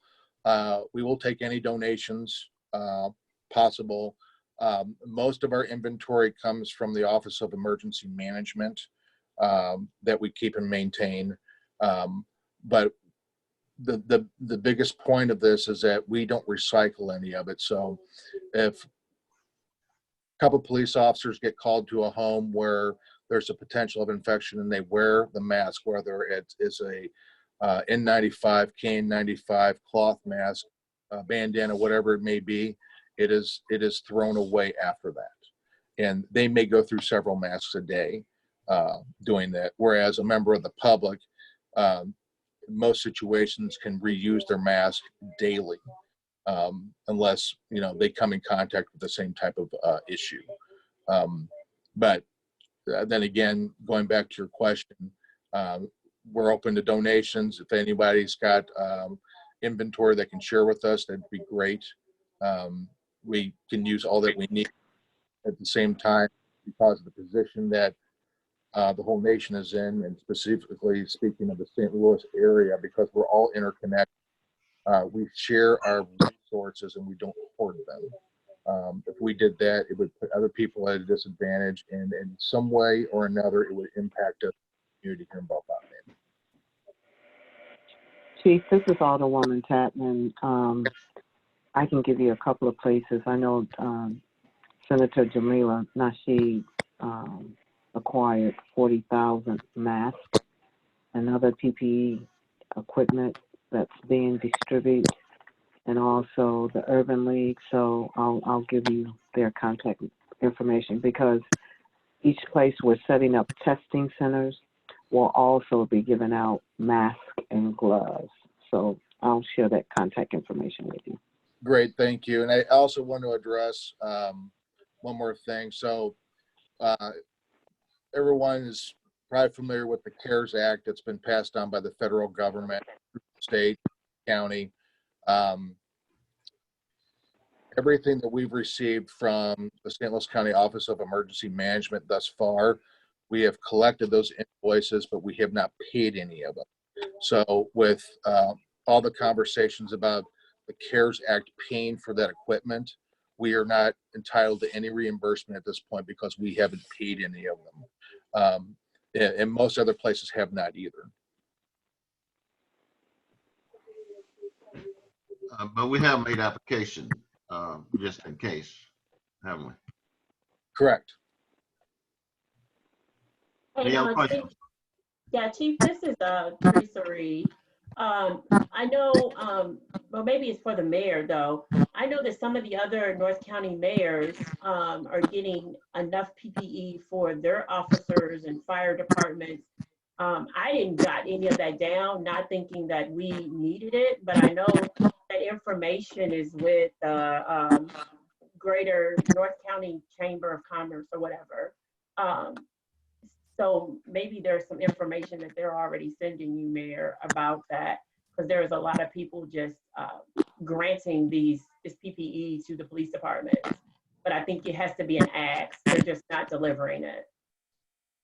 I may also make mention that, so first responders are the ones that are most likely going to get infected first, just because of the type of work we do. But also think about the remainder of the city employees that work out in public, like the street department, for example. I know they could probably use equipment themselves. The stuff that the police department receives is for law enforcement only. We track it. So other city employees, please consider them when you're looking for other sources for PPE. I was on a Zoom call today with some Metro mayors, and they did not share with me about any PPEs that they were getting. So I don't know where you're getting your information from. It was on a North County Chamber of Commerce, North County Mayor's Luncheon. So maybe I can reach out to Jamie Jenkins and ask her to send that information. Okay.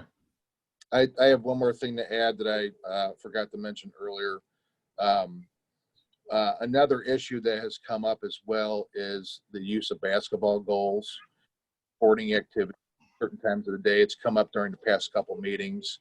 I know for sure that Barbara West is looking at revising and proposing an ordinance to kind of manage that problem a little better, because the way that ordinance exists right now does not address the problems that the community is having with basketball goals and sporting activities at certain times of the day.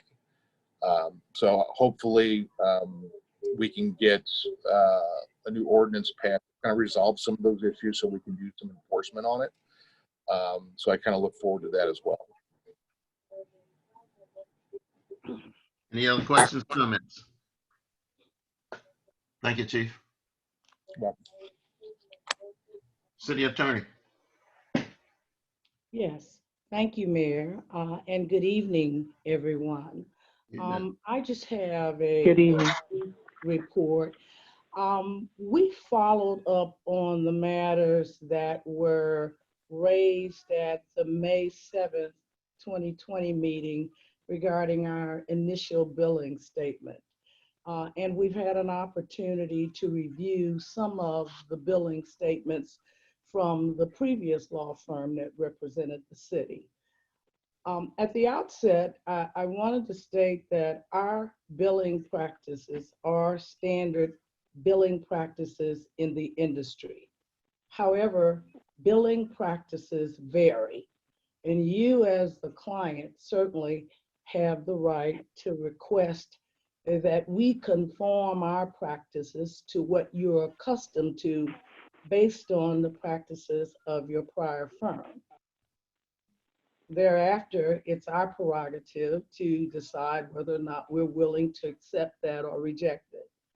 Well, we are willing to accept that.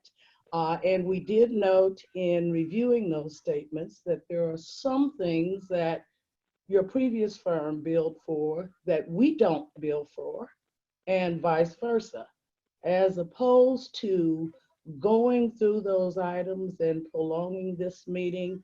We will simply submit a revised bill and conform our practices to what you are accustomed to.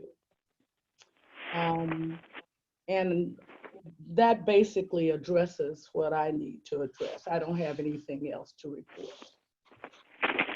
Thank you. Any questions? Comment? Oh, this is Dr. Yvonne Elliott. Point. Hello. Go ahead. Oh, go ahead, Miranda. Attorney, I don't know if you saw the inquiries about AT&T versus Regis. Is there some type of change that needs to happen? I don't know if that ever got addressed about that the ordinance being written for AT&T versus Regis. I was just wondering. I saw the email communications between the chief and Alderwoman Reed. And based on what I saw, it doesn't appear as though you need an ordinance. And I think the chief is in the best position to elaborate on that. But it sounds as though those charges are going to be included in your Regis bill. Is the chief still on? Yes. Yes, he's still there. Yes, ma'am, I can speak to that quickly. So every year, the city enters into a contract with Regis for services and equipment as needed.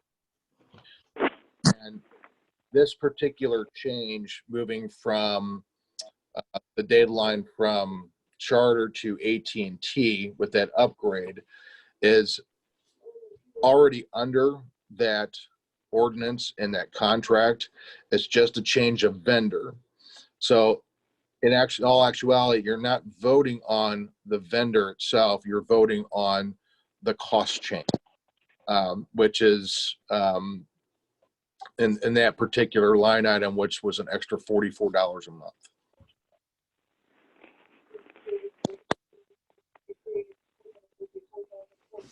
All right, any other questions or comments?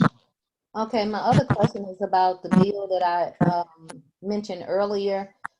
We were told in the past that anything could be reintroduced, but it normally had a new bill. And I don't know if they had inquired of that before it was posted on the agenda, but I did recommend them speaking with you, and it does not have a different bill. And that particular bill had failed. So is there anything you want to add to that, what we were told from the attorneys before? I thought we addressed it. We didn't address that. No. I thought I understood from the earlier discussion, and maybe I'm incorrect on that, but I thought I understood that that was going to be withdrawn because Alderman Christian said he was not Yes. introducing it. Okay. Right, and then Alderwoman Elise Dale said that she would reintroduce it under a different number at a different meeting. Okay, so my question was to get clarification on whether or not that was correct, that it needed to have a different bill to get verification of that being the case. No, you're correct. Okay, I just want to make sure. Okay, Yes, thank you are correct on that. Thank you. Thank you. Any other questions or comments? All right, just let me say this. I don't think Attorney White Coleman's services are any less than the services that we have had in the past. And I don't think her services should be, the pay should be decreased because it's her.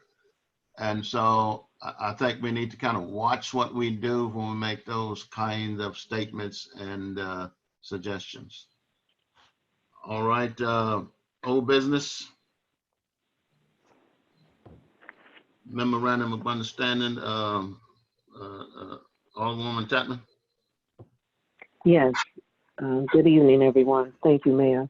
I just want to, even though we voted to have our testing center just for an extra layer of protection and transparency and documentation, I've asked Athena Healthcare to draw up a MOA, which has been looked over by our city attorney and ready for the mayor to sign. The testing date that we've been given is Thursday, June 11th, and the possibility of the 17th if needed. As I stated before, we have set up several testing centers, and because our numbers for the spread of COVID is increasing, we're adding on several more locations, and they're going to be, the events are going to be held simultaneously. So we'll have 2 or 3 churches doing testing on the same days. We're trying to get as many people as possible tested. And what is helping is the relaxation of the criteria from the CDC that anybody can be tested. You don't have to have insurance, and that you don't have to be displaying those symptoms. So I would like to take a moment just to read this MOA for the hearing of, and Fran, I don't know if you had an opportunity to send it out to everyone. Again, I just asked for this extra layer of transparency, even though we approved to be a testing site. It states this memorandum of agreement is made by and between the City of Bellefonte and neighbors, with this office located at 9641 Bellefonte Road, St. Louis, Missouri, 63137, and Athena Healthcare, a Missouri nonprofit community center organization that serves the region of St. Louis, with this office located at 1717 Biddle Street, St. Louis, Missouri. Beginning on Thursday, June 11, 2020, Athena desires to provide mobile COVID testing services on the parking lot of the city at 9669 Bellefonte Road, St. Louis, Missouri, 63137. The State of Missouri Community Outreach Mobile Unit will transport Athena Healthcare staff to perform COVID-19 testing from 9 a.m. to noon.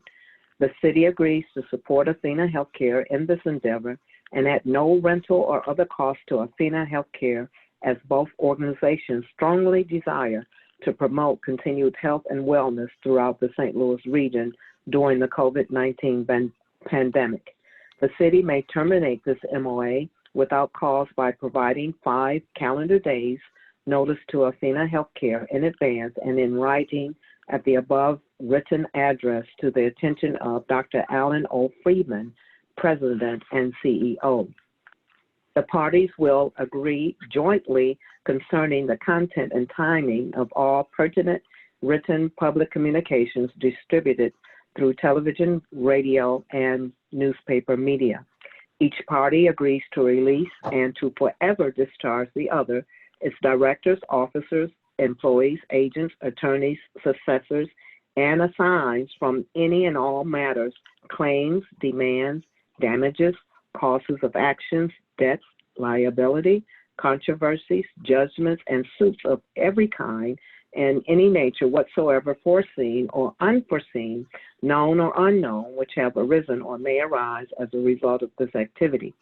It is mutually understood and agreed that each party is an independent contractor with respect to the other party, and that the parties are contracting with each other solely for the purpose of carrying out the terms and conditions of this MOA. Nothing in this MOA shall constitute or be considered a waiver of the city's sovereign immunity. This city shall maintain general liability and related insurance coverage on its physical premises. Althena Healthcare shall maintain professional liability and general liability insurance coverage on behalf of its employees and agents, and shall carry workers' compensation insurance on all employees. Althena Healthcare shall name the city as an additional insured and provide acceptable evidence of same to the city prior to commencing its obligation under this MOA. Witnesses, it has a place for the mayor to sign, Mayor Tommy Pearson Sr., City of Bellefonte, Neighbors, Missouri, and also a line for Alan O. Freeman, Director Management, President of Althena Healthcare, and then there's another line under each for the date. So this will be sent out to each board member to have for your information. Thank you. Alderwoman Patton. I'm not sure, but I'm thinking maybe a motion may be necessary since the MOU is now introduced. But I mean, I'm sure the attorney could tell us for sure, because that's different than just asking them to come. We did agree for them to be there, but the MOU wasn't available at the time. So is there a timeline, like from 9 to 12 or from? Yeah, I read that. It's from 9 a.m. to 12 p.m. And the MOA, I asked that it be an extra layer of protection and, like I said, accountability for the city. Even though we did approve, I just wanted that extra layer. And attorney did look at it, but in the MOA that I read, it did say June 11th from 9 a.m. to 12 o'clock noon. Okay. So attorney, do we need to do a motion on that so he can sign it as a board approved document, or what's required? Well, the board did authorize this activity at its last meeting. If you want to proceed and just authorize the mayor to sign the MOA now, you can certainly do that, but it's not necessary. Okay, okay. I had a question for Alderwoman Patton, Mayor. This is Alderwoman Reed. All right. I'm sorry? Hey, Dinah, on the one I have, it says beginning on Thursday, June 11th. Is it beginning or is that the date? No, it's beginning June 11th. And the reason why we left that open-ended, we have the possibility of doing testing on the 17th as well. And so that's why I said beginning on the 11th. We approved to be a testing site. They had several dates open, but we have other organizations and churches that are filling in those dates. I asked that they leave the 17th open just in case we need that, depending on the traffic that we have on the 11th. So then we wouldn't need another MOA for that date? That's why I guess the attorney saw that you said beginning on. So that was okay. Yes, and the attorney did look over this. Attorney Coleman, White Coleman, you want to answer her because you did look over this MOA for us to make sure it was proper and applicable. I think it would authorize you to proceed on other dates as well. As I read this, this means basically that's the date you're beginning. Yes. But there will be other dates as well. Okay, so with there being no end date to this, and also us having to have another layer of insurance, does our insurance, general liability or MIRMA or whatever, does it cover this? Have we made this known to them? Yes, are and we it's covered, general, just our general. Or do we need another clause or, a rider on our insurance to cover this? No, it's general liability insurance. There's no extra riders as stated in the documentation. Just like any other event where the city premises are used by an outside entity, that entity becomes a rider on our insurance and we become a rider on theirs. Attorney White-Coleman, you want to clarify that, please? Well, that is typically the way it works.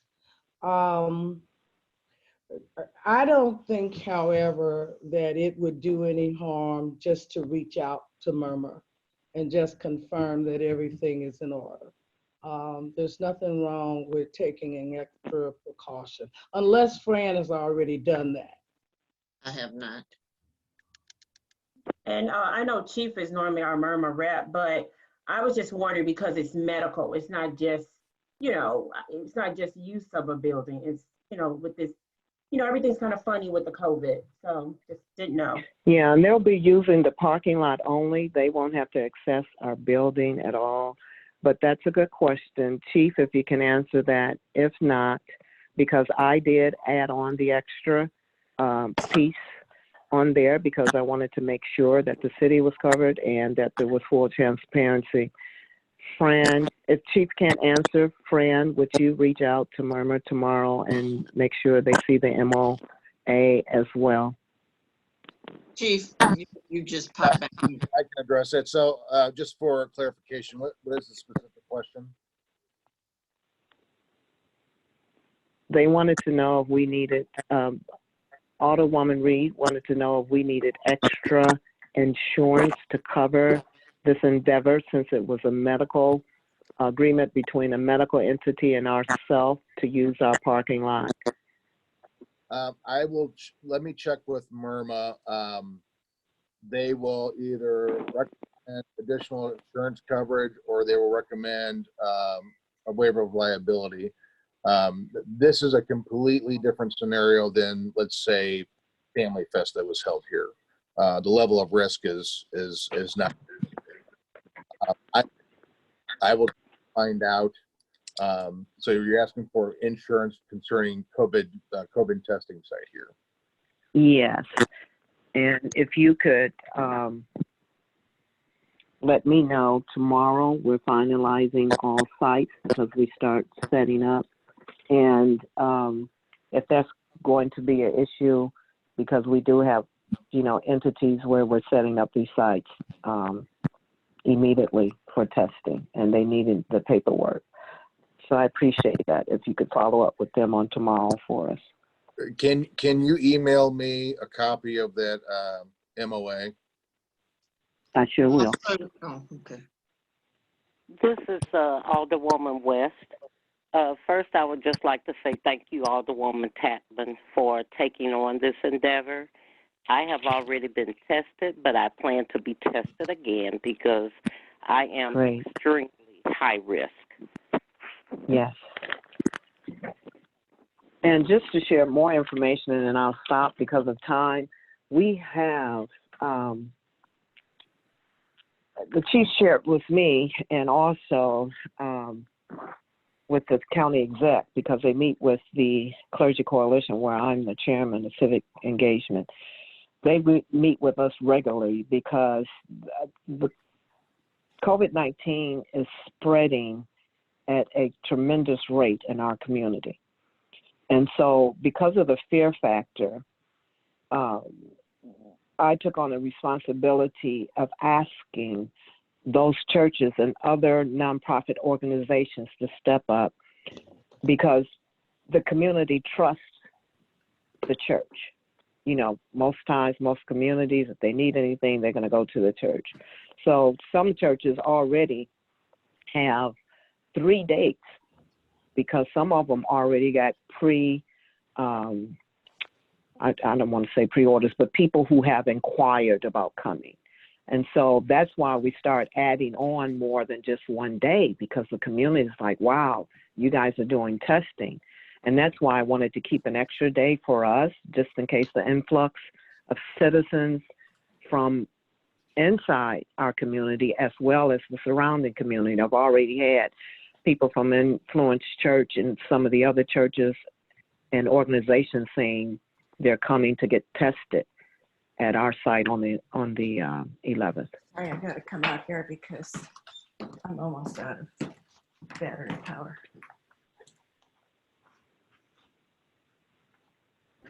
I'm sorry, are there any other comments? Yes, Mayor, I would like to know if I can, under old business, I would like to rescind my vote for the minutes for 5/21/20. And I'd like to have that recorded, that I am rescinding my vote for the minutes, unapproved minutes. Okay, what attorney, how do I proceed with this? I'm not sure I'm exactly clear on what we're doing here. Under old business? Uh-huh. Okay, I voted yes for the unapproved minutes on 4/16/20. And for the record, I would like to rescind my vote and make it no. That's it. Okay. That will still result in those minutes being approved, though. That's fine. I just want to rescind mine. Okay, I'm not understanding, Elise. You say for 4/16? Correct. When did we vote on 4/16? On May 7th, the last board meeting. Oh, you going back to last board meeting? Yeah. Yeah, I said I'm rescinding my vote. Okay. I can't hear you. I'm not understanding. You said under old business. I'm confused. Okay.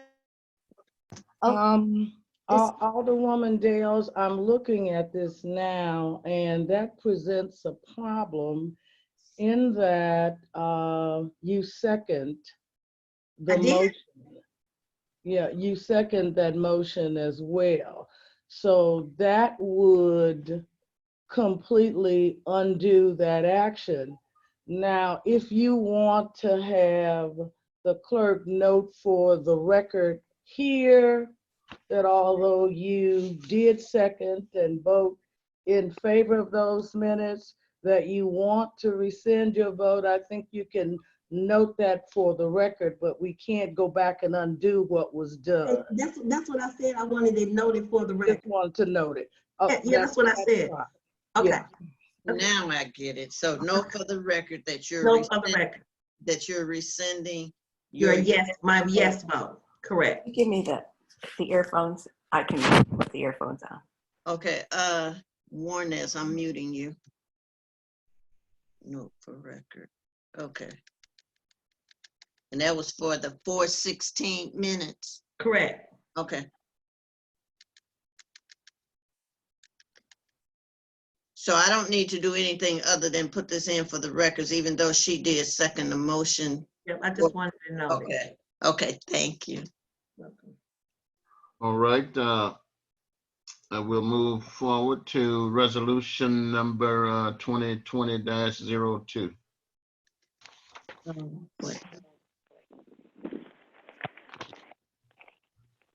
This is Alderwoman West. Am I free to continue? Yes, please. Okay. A resolution requesting that municipalities within St. Louis County receive an equitable distribution of the $175 million in funding received by St. Louis County from the Coronavirus and Relief and Economic Security Act to reimburse municipalities for actual public safety costs incurred related to COVID-19. Christian, second. Are there any other questions or comments? Then all in favor say aye. Aye. Aye. Aye. Aye. Opposed, nay. Ayes have it. Thank you so much. Bill number 2573.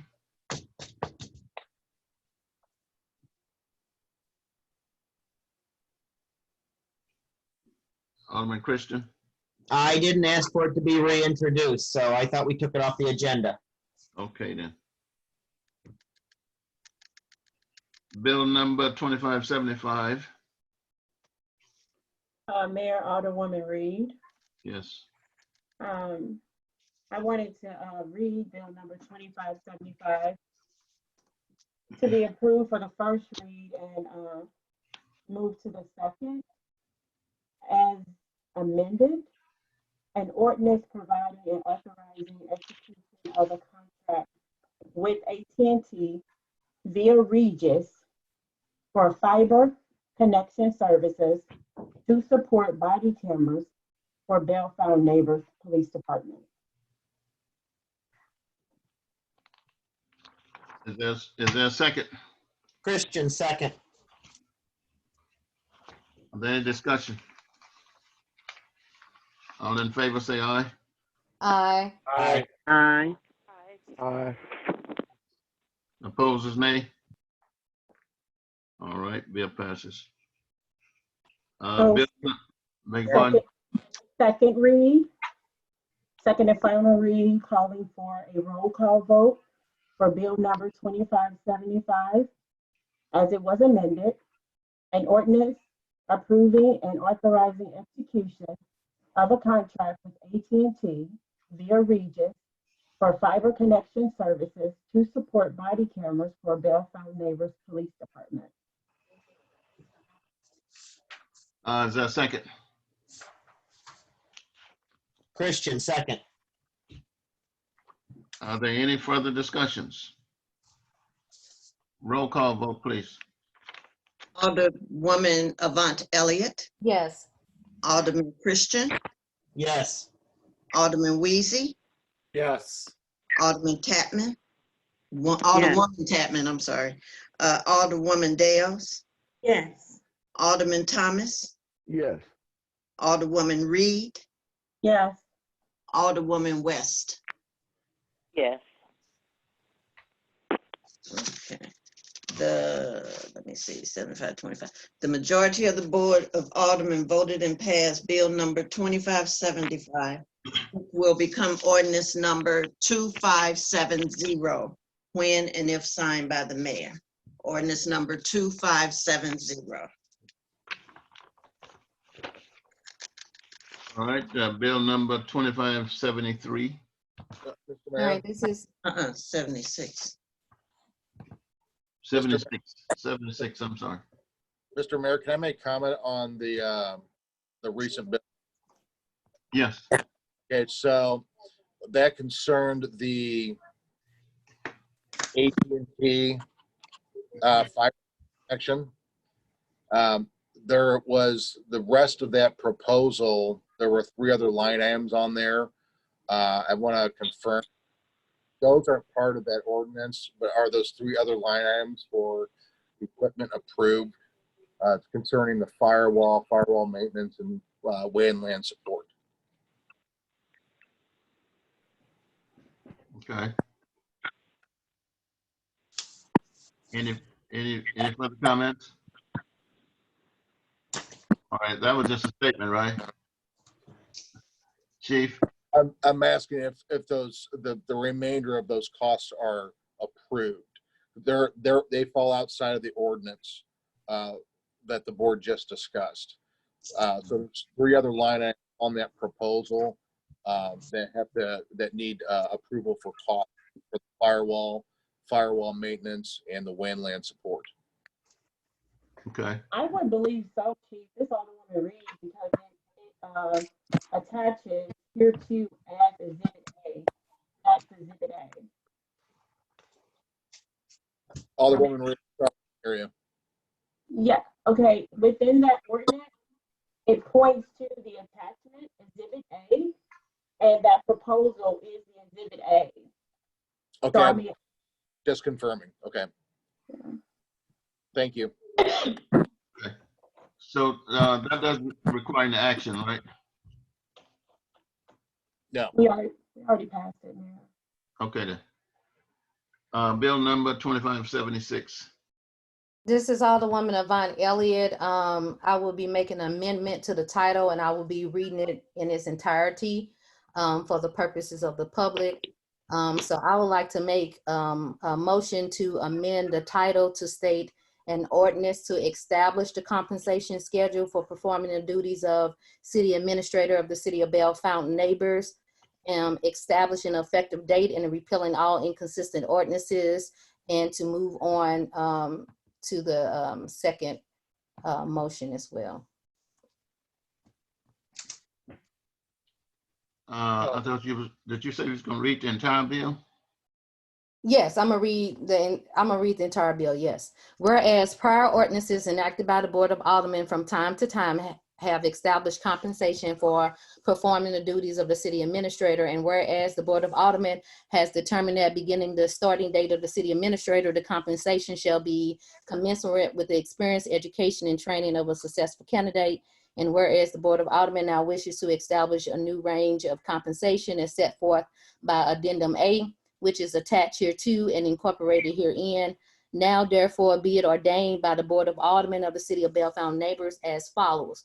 Section 1, from and after the effective date of hiring a new city administrator, the compensation for performing the duties of a city administrator shall be within the range of $80,000 per year to a maximum of $100,359.34 per year based upon experience, education, and training as set forth on Addenda A, and such other criteria as the mayor or his designee may establish from time to time. The established salary shall be paid periodically in equal installments in accord with the pay schedule applicable for the city employees. The city administrator shall also be eligible to participate in the city's retirement program with the local government employees retirement system established pursuant to sections 70.600 through 70.755, Missouri Revised Statute 2000 as amended. If otherwise eligible according to law, and deferred compensation and pension programs offered by the city, such as those available under section 457 and 403B of the Internal Revenue Code, if otherwise eligible as provided by law. The office of the city administrator is hereby found, determined, and declared to be an exempt executive or managerial position for purposes of the Fair Labor Standards Act. The person performing the duties of that office shall not be entitled to overtime compensation or compensatory time for work performed in association with the office. Section 2, any and all ordinances of the city of Belle Fountain Neighbors that are inconsistent or in conflict with the terms of this ordinance are hereby repealed as of the effective date within after specified. Section 3, it is hereby declared to be the intention of the Board of Aldermen that each and every part, section, and subsection of this ordinance shall be separate and severable from each and every other part, section, and subsection hereof, and that the Board of Aldermen intends to adopt each said section and subsection in the event that any part of this ordinance shall be determined to be or have been unlawful or unconstitutional, the remaining parts, sections, and subsections shall be and remain in full force and effect. This ordinance, section 4, shall be in full force and effect from and after board approval. That is the reading of the entire bill, and for the second reading, I will just be doing by title only. Is there a second? Christian, second. Mr. Mayor, Yes. this is Alderman Weezy. I would like to make a motion to add an amendment to this bill. Okay. And here's what I'd like for you all to consider. I would like to propose language that includes the possibility for us to promote somebody from within the city organization. So if we have an employee that goes to night school and learns this, you know, how to manage a city or be a city administrator or whatever the skills are or the degree is, that we might have an employee that's making $60,000 a year, and instead of going and hiring a new FTE, we could give them a raise. They're already getting the benefits, and we could get the same job filled with less headcount and less overhead. And I think if we just put some generic language in there to say we can make a hybrid job description out of this title. Because you never know. I mean, we might have a plumber out there that goes to night school and could do this. So I have a question, Alderman Weezy. So are you saying you want to table it and add that into it? Is that what you're saying? Well, I don't know. I don't know if you guys have to help me. What's the process for adding that language? So just to give you an example, Alderman, we see how we hire would be up to us, but they will get this salary range. They will get the salary range based on their experience, but how we hire is separate from what I'm establishing. So I'm doing just a salary piece, but if how we want to hire, if it's internal, external, that's normally on the personnel side. And so that process can be discussed. So if we say it's still a city administrator and this is the salary range that that person will be eligible for, that will already be established. But how we hire is then personnel. So if we want to do internal, if we want to change it up, but if there was something that could be amended now, which it doesn't have to be tabled in order to amend it now, the question to the attorney would be, what should that say in order to capture that, and if it's necessary to capture it under the salary schedule part versus maybe amending the job description or some other piece of it. So attorney, is there some advice that you can give related to that?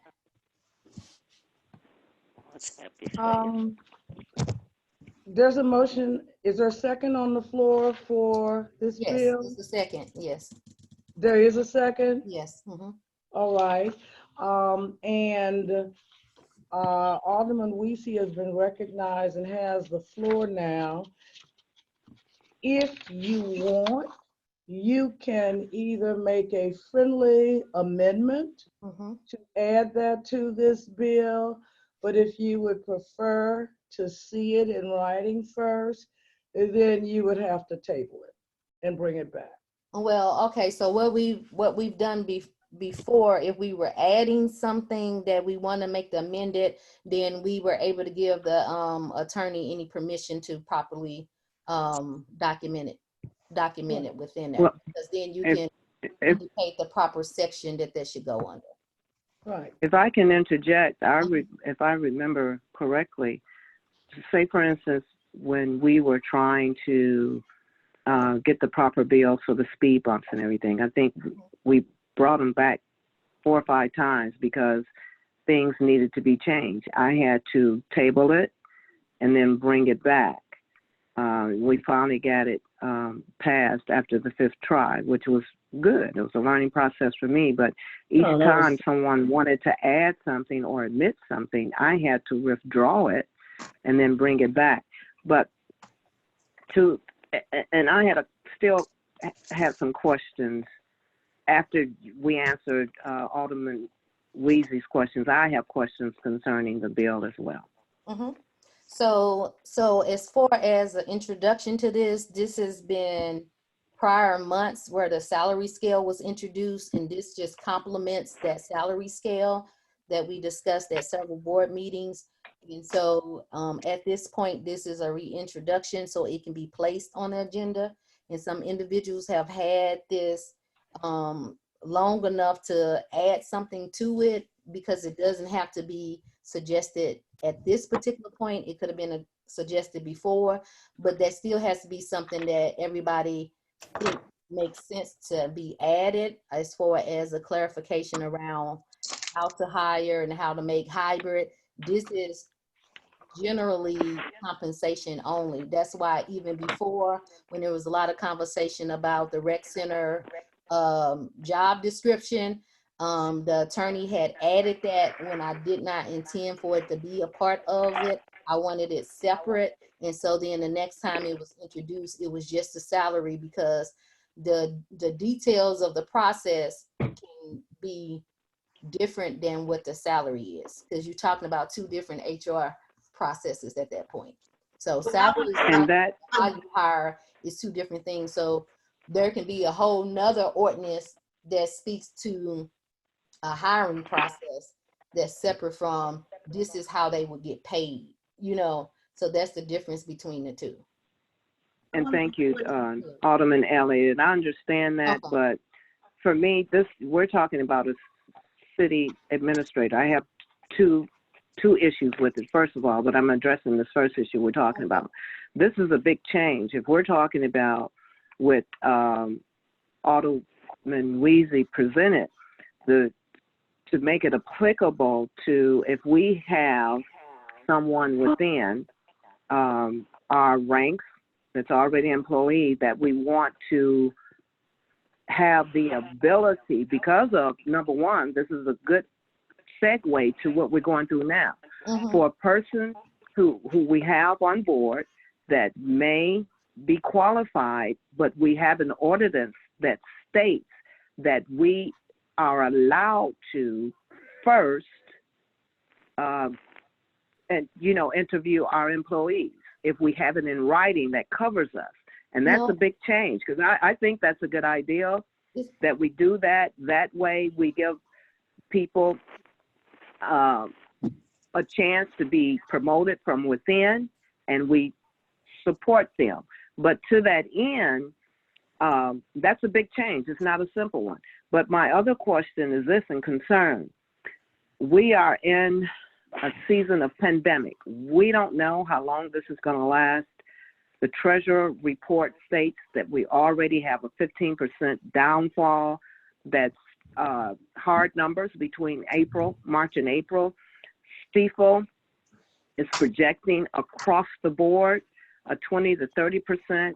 I think it's counterintuitive that we try to add anything on the books right now that's pertaining to spending anything, because it's something we can always add down, because we don't know what our future income is going to be. Even with projections, we can't even do projections like we normally do, because that's all a budget is. But we can't even do that because this is times that are not normal. And we don't know the trajectory of our economy. We know it's going to slide down. And I'm concerned about us being counterintuitive and putting something, especially this hefty amount in projection. And then back to the fact, this is for a city administrator. I think we should have a clean document. And yes, we've had it for a while, but like anything else, you have time to think about things, look over things. And this pandemic has changed some things. And with the issue that we have, dealing with some other things we have to look at, what we're trying to accomplish right now during this season that we're in. Okay, I do. Can I make a comment, please? This is Alderwoman Elise Dales. I agree with Alderwoman Tapman that we should table this, do more research, and what Michael Weezy added. We've done it before. We have done it all the time. I don't understand why there's such a rush to do that, especially with us being in a pandemic and we do not know what our projections are going to be. I think that we should table it and research it as stated, and there's no rush to this. Okay, so I like to say something, this Alderman Thomas. Go ahead. Yes, I would like to hear what the treasurer has to say concerning us putting this on the books, and then, because we are in a pandemic. I agree with the other two alderpersons that spoke before me. We're in some times that we've never faced before, and we may have to come back and reorganize what we have now. So why are we trying to spend money that we really don't have that we can't foreseeably see for a person that, in my opinion, that we really don't need. And I would like to ask the treasurer if he's still here, what his opinion on putting this in the budget is. I don't think the treasurer. Yeah, so I've been trying to speak, Alderman Thomas, I'm not sure if you know the history of that particular position, but it is an established position by ordinance, but the ordinance is incomplete. So this is not a budget discussion. This is assigning a salary to a position that is on the book. So technically, Well, I think that we should table even talking about putting a salary on it due to what we're going through at this time. So why are we so worried about a position that doesn't exist right now, that we're going to have to make do with what we have to do now? because technically that is a position that should exist because it's city management. So even though it doesn't exist, it's a position that should exist based on it being a part of the ordinance. Right now, we have a rec center director that we approved, and we don't have the person in the position. So we're not expensing for that position until we hire, but it is a completed ordinance on the table as a result of that. So this particular ordinance has been ongoing, and to the point of the individuals who spoke to some type of process and courtesy to talk about it. I just want to remind you all that there were several individuals that made that request when we had the discussion about the attorney, and it was disregarded. So I think that is unfair to suggest something that was not allowed when several individuals wanted to have a dialogue and talk about things before a decision was made, and it was totally disregarded. So I do want to ask the attorney. I do want to ask the attorney if this is if the hiring piece is something separate, or if it's something that should be included. Because if not, if it can be separate, I want to move on with my motion for the salary, because I think that what Alderman Weasley is speaking to is a hiring process, and that's different than salary. But I want to have clarification if something can be added related to internal candidates, because we hire internal candidates right now. That's not an issue. That's what the rec center and all the other positions have been, internal candidates. So issue of internal candidates is not the issue.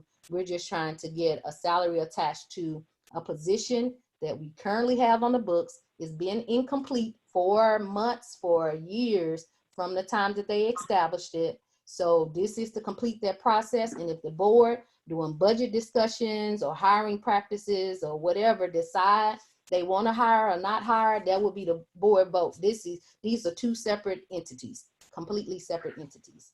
For Just for clarification. point of clarification, with, because we do have citizens on, I want to be clear too.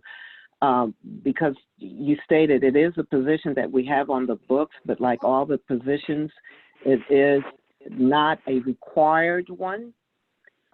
It's on the books that would be advantageous if we choose to have that position. It's not on the books to say we have to or we must.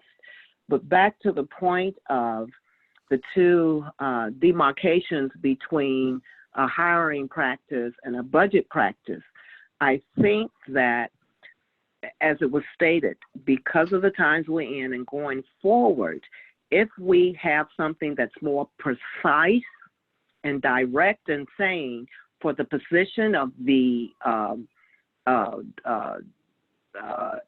administrator, that we, and I'm just putting the words out there because I'm not a lawyer, I'm just putting it out there, that person, we have the right to hire from within or post inside for employees to have a certain length of time. I think we ought to have all of that in there, because this is a big position. This is a big budget item. And we want to be able to have as much autonomy over that when we have employees, like Alderman Weezy said, that might qualify. But if we don't have anything in writing, we have to then go through our normal process. We have to post it for certain days outside in the public. We have to post it on our website. But if we have something in the ordinance that states that this position can be posted for employees of the city for 10 days, for instance, before it's then posted to the public, I think gives us an opportunity to allow those who may be a part of our group to apply for that. And again, I'm still back to my impetus of, I don't think at this time, because the times we're in, that we should be concentrating on putting something on the books that potentially adding to a budget. And I said potentially, because a budget is, a projection. But it's just, I'll just leave it there. I've said enough. Okay. But I still think All that right. I want to be able to move. This I is want to be able Alderwoman to Dales. on. This is Alderwoman Dales, and I think it also the citizens have a right to hear from our treasurer his opinion about this salary. Before it can be tabled, he can come back and give his opinion. We can Please. add other things to it. It should not be rushed into, and we should take our time, And like we have with everything else. I appreciate that, but we have inquired of the attorney in board meetings that some individuals may not have attended, but we did inquire about this particular position. Well, we did not inquire at the Board of Alderman meetings. Yes, it was at the Board of Alderman meeting. Elliott. I'm sorry, Mayor Pearson. Mayor Pearson, came onto them, and before you can we have a point of order so we can go ahead and vote on the motion that's on the floor, please? It took It's 3 after years to 10 get the o'clock. city administrator position Point of available. orders are always ignored, so I don't know why. But Mayor, can I have agree. a point of order? This is Alderwoman Reed. We already have a motion. We already have a second. Can we please do our yays and nays so we can move for the second? It's 10:15 almost. Yeah. I'm sorry, I got work in the morning. Yes. I just have Everybody one. has commented. Yes. Yeah. So Alderman Weesey, I just want to direct a quick question without any further interjection so we can move on. Alderman Weesey, an attorney. if there's no more questions, yes. Attorney White Coleman. Yes. Yes. So personnel and salary is separate. Is that something that can be addressed in a separate ordinance that does not disrupt salary schedule, or does it make sense to be embedded in here? Because it's two separate things based on my personnel training. So I'm just trying to clarify, because if it's the board's pleasure, I think that we already have a process of hiring internally. It has to be posted, whether it's internal or external. You still have to post a position. So who you give an opportunity to is still up to the board. So is there a need to add that specific language in there, given that we already have a hiring process that's open to everybody, internally and externally?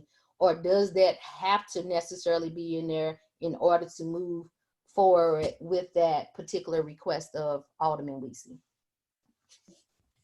Well, what you're asking is really not a legal question, because it can be done either way. The question is really, as the maker of the motion, it's your motion, and whether or not you accept Alderman Weesey's suggestion as a friendly amendment to your motion. You have to accept it as a friendly amendment because it is your motion. Right, but I was just getting clarifications on it being tied to salary versus it being, could that be done as a separate ordinance? That's what I'm asking. It can be done in this one, or it can be done as a separate one, certainly. Okay, so it can be addressed. It can be done either way, yeah. Okay, all right, thank you. All right, so I'm going to move on with this because this one is set and we can, as a board, address any hiring practices from there. So we have a second on the table, Mayor. Is in your hands. Are there any further discussions? Let me just say that, you know, when I became mayor of this city, shortly thereafter, we had an emergency with the flood. And I, along with the chief, pulled together a team from City Hall and the county and residents, present residents and former residents of the city, joined together, filled sandbags, and built a wall and saved those homes. Now less than a year later, we have a health pandemic that has put over 38 million people in this country out of work. Yes. And here we are now. The treasurer has already told you that our budget is projected to be lower. We're not sure how much, but he throwed out 18%, 15%, 21% in various incomes levels. Now we want to break the city by hiring a city manager, all because of your hatred for me. That's You not have ever since I'm talking now.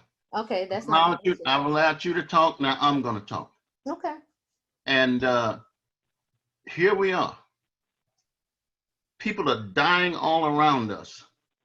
And all you can think about is adding to this budget that will break this city over time because you think that I don't have the capacity to make some decisions for this city. I want you to know that if this city go under, it'll go under because of this vote.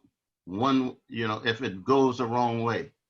And I'm asking you board members to vote this bill down. If we can come back and visit this at another time, I'm not opposed to a city manager. Mayor, you're out of order. Yeah. No, you're out of order. You are out of order. You are out of order. This is Alderwoman West. You are out of order. Completely out of order. You are out of order. That shouldn't be an ask. I'm speaking now. You've spoken for the last 2 hours. You are out of order because you do not have. And I'm asking the board to reject this bill. Yes, he All can. in favor of. No, he cannot. Yes, he Call can. the roll. Call the roll. Mr. Thomas, you ain't been on the board but a hot a minute. Call the Have roll. you looked up Robert rules? Okay. Call the roll. No, this is a yay and nay vote because this is for the first read. I haven't even got to the Well, second. then all in favor say aye. Aye. Aye. All opposed say no. No. No. Then call the roll. Alderman Christian, Yes. Alderman Thomas, No. Alderman Weezy, Yes. Alderman Reed, Yes. Alderman Tapman, No. Alderman West, Yes. Alderman Dales, No. Alderwoman Avant Elliott. Yes. I'm moving on to the second read. The second read will be by title only. Ordinance establishing the compensation for performing the duties of city administrator of the city of Belle Fountain Neighbors, Missouri, establishing effective date and repealing all inconsistent ordinances.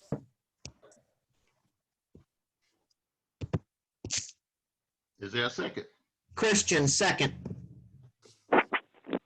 This will be a roll call vote. Okay. I'll go again. Alderman Christian, Yes. Alderman Thomas, No. Alderman Weezy, Yes. Alderwoman Reed, Yes. Alderwoman Tapman, No. Alderwoman West, Yes. Alderwoman Dales. Dale? No. Okay. Alderwoman Avant Elliott. Yes. Okay, so we got 1, 2, 5. We have 5 yes and 3 no. Motion passes.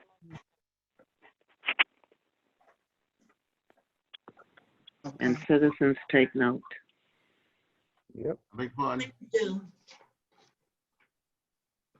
Okay, the mayor's report, I really think this was a bad idea. And I think that it's gonna come back to haunt this city. And when it does, don't blame me.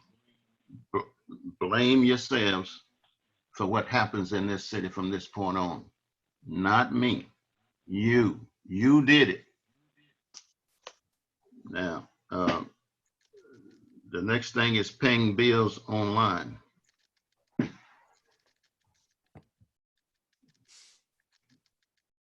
Whoever's for that, is paying bills online. That's what's on the agenda.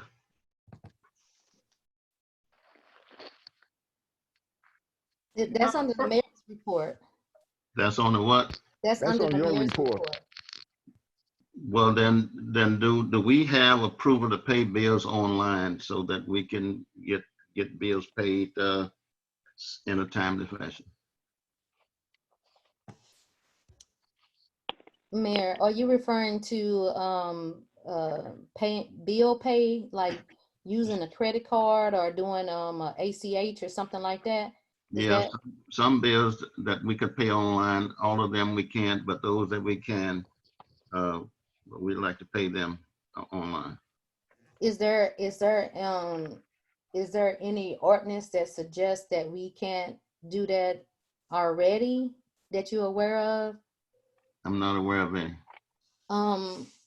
Attorney White Coleman, because I haven't seen a ordinance to be able to vote with confidence on whether or not it's an issue. Attorney White Coleman, are you aware of any ordinance that will restrict online transaction ACHs?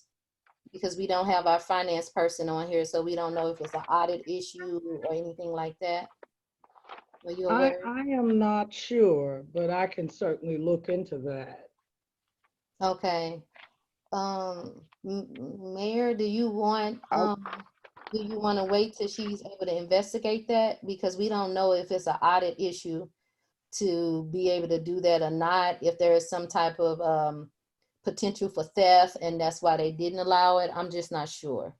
Yeah, I mean, we can postpone it and look at it some more. Okay. Allocations, additional funds for asphalt. Is Jeff still on? If Mayor, Yes. Mayor, if you don't mind, if I can just bring up a point. Alderwoman Reed brought up a question about the credit card bill being late. I think we should look at if we can get our bills paid more proficiently online and on time, that we might want to visit this now instead of putting it off, and that will prevent us from incurring any more late fees. So that's just a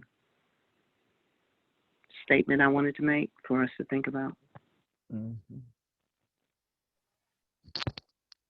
Okay. Is Jeff Ross still on the line? I'm here, Mayor. Okay. The allocation of additional funds for asphalt. You speak to that, please. For the budget year 2020, I suggested $20,000. 2/3 of that was taken away for street and asphalt repair to cover 52 miles of streets in the city of Bellefonte Neighbors. With that being said, we were left with $6,000 to work with for this year. We hit that mark approximately a week ago, with the majority of it being spent before fall. So what's left in the next 2 months with the streets needing to be repaired, I'm suggesting or requesting for additional funds to help out with street repairs with the asphalt and concrete. We haven't done any concrete this year at all because we've hit what was given to us for our budget for the streets.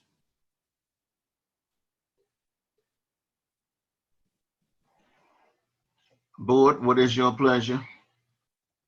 Hi, Jeff. Jeff, This is Alderwoman Alderwoman Reed. I wondered, do you have a budget that you're saying you would need for 2 months?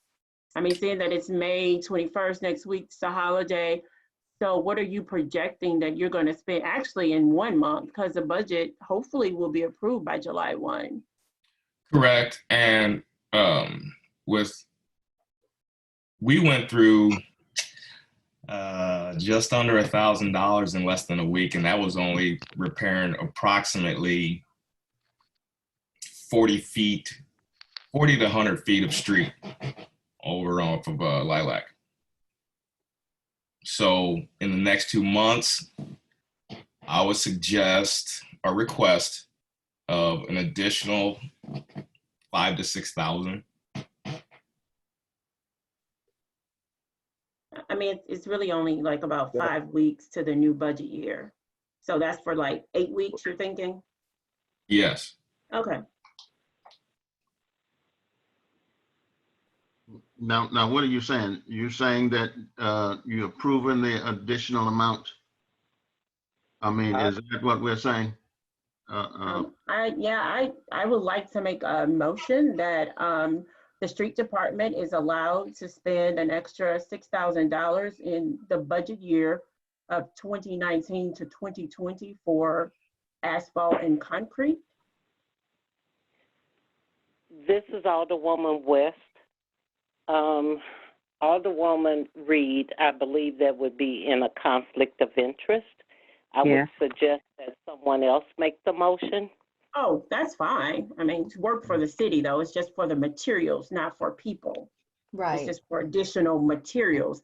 Yes, my husband works for the street department, but I'm not purchasing something for him. This is materials for the city because I have a lot of residents that complain about their streets not being done, which I've asked continuously for about 4 months about Bella Brook and Running Brook.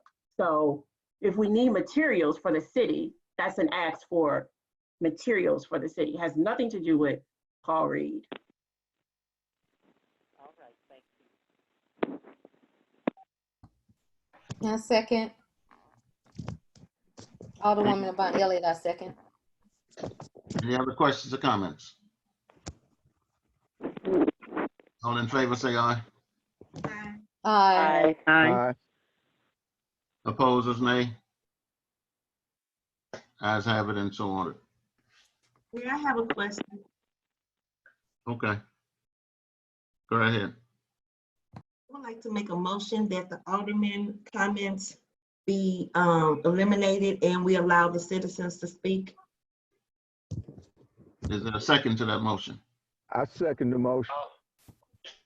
Any other comments? Yes. Alderwoman West, I did not hear the question.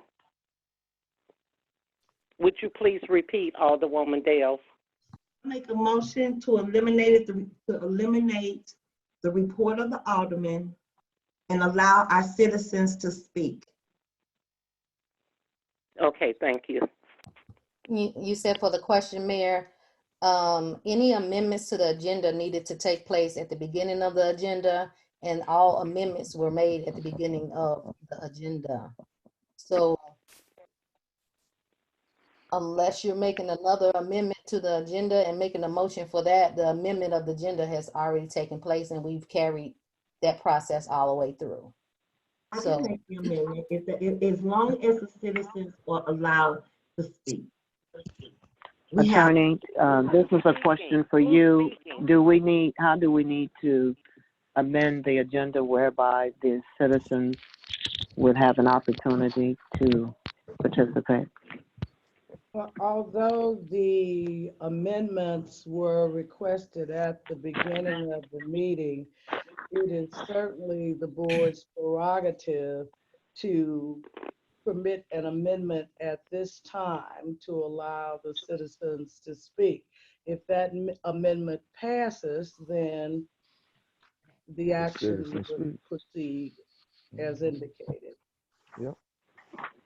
I would think that it would be So appropriate it's, to add them in addition to the Alderman report, because there may be questions that Aldermen have that have not been answered from previous meetings, so.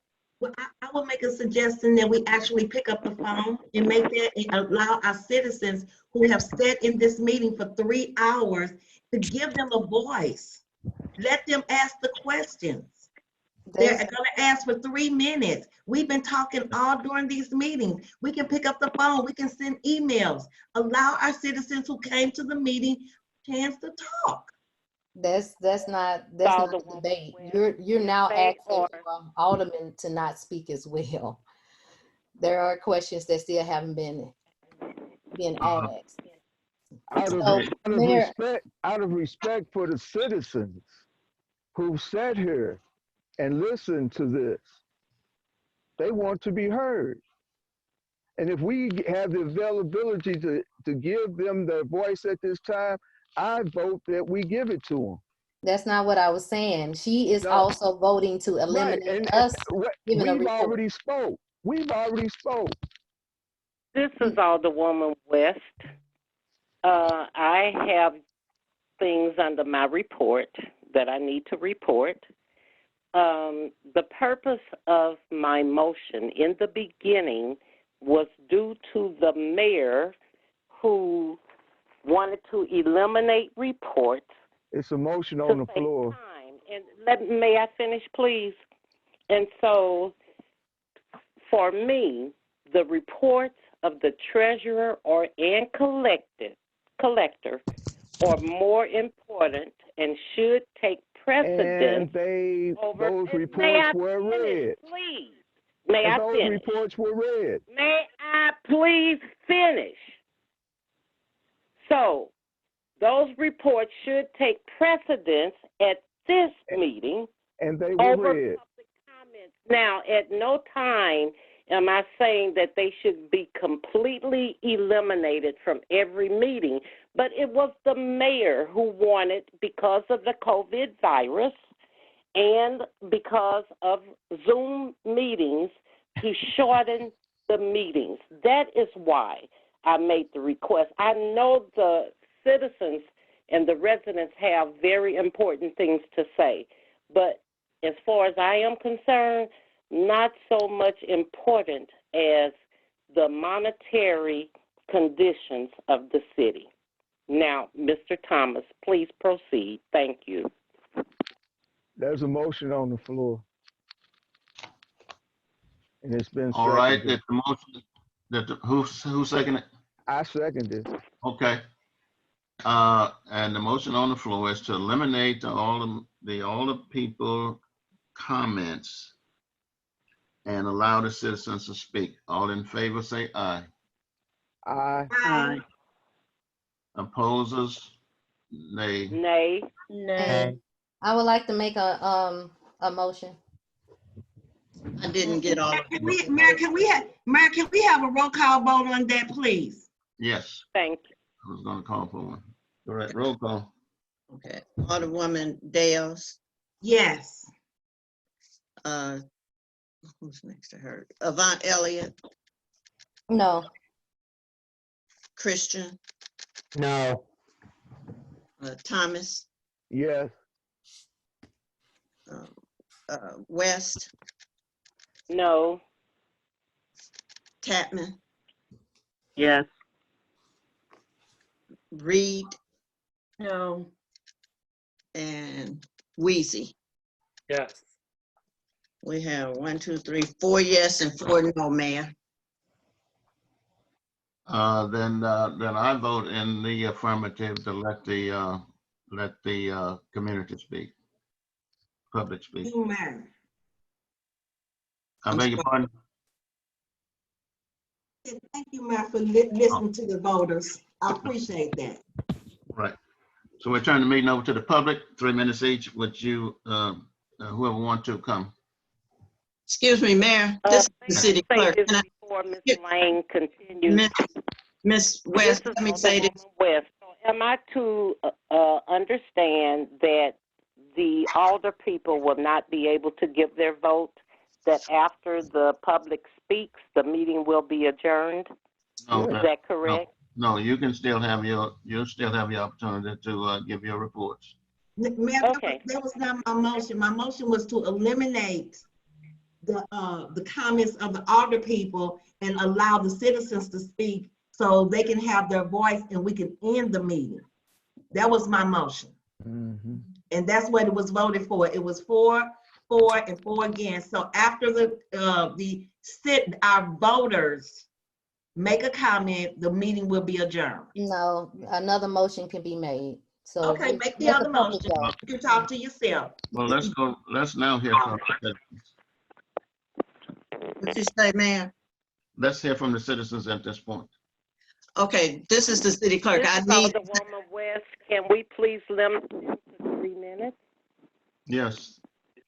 okay, I'm sorry. I need to say this. When I gave the ordinance number for bill number 2575, I gave the wrong number. It should be ordinance number 2569, not 2570. And city clerk, you didn't give a ordinance, you didn't go through your little spiel for bill number 2576 neither. I wasn't given that opportunity. Okay. Right. So You were not. the majority of, I'm sorry. The I was majority, just laughing. I'm sorry. the majority of the Board of Aldermen voted and passed bill number 2576, which will become ordinance number 2570. So 2575 will be ordinance number 2569, and bill number 2576 will be ordinance number 2570. What? Oh. Okay. They have citizens report. Citizens comment, please.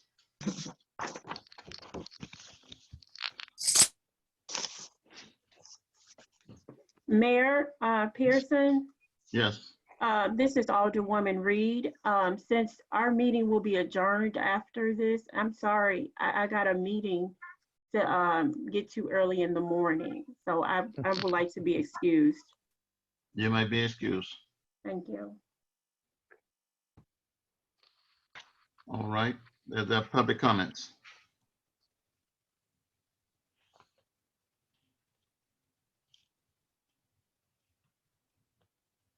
I'm waiting. Someone should say something. Oh, let me see if I have them muted. I'm sorry. Yeah. Unmute. Unmute. I am so sorry. I had to mute everybody because I'm unmuting everyone now. Am I unmuted? Yes, you are.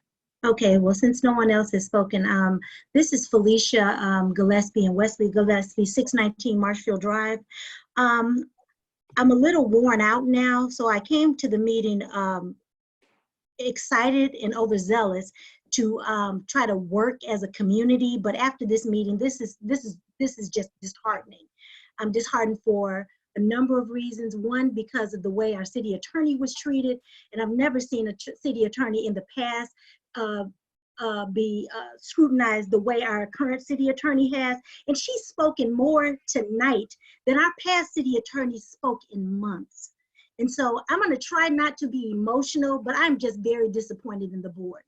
But what I would like to say as a community, what I had said once before and put on the chat, as you ask us to do, Alderwoman Avant Elliott, I put a long list of things. I would like to encourage the city to join my husband and I, who have already filed a complaint with the Housing Authority for the landlords who have Section 8 properties in our community, and they are not properly vetting their tenants. They have a responsibility as landlords to properly vet their tenants. We had a squatter across the street where the government was paying the landlord for his tenant to be there. The tenant had moved out, had been gone for 3 months. That particular property had 14 complaints lodged with the police department. And it's properties like that that we all as a community can come together and we can get these type of landlords and tenants out of our community so that we can have a vibrant and a community that cares about our property value and cares about the community as a whole so that we can still flourish as a productive community. That's what I would like to ask for the board, the city, any residents that are at this, that are still on the meeting after 3 hours. I don't know who's still here, but if you're still here, if you would like to join us, we can provide you with the information of the officials to get in contact with the housing authority. We can give you their email addresses and we can give you their contact information.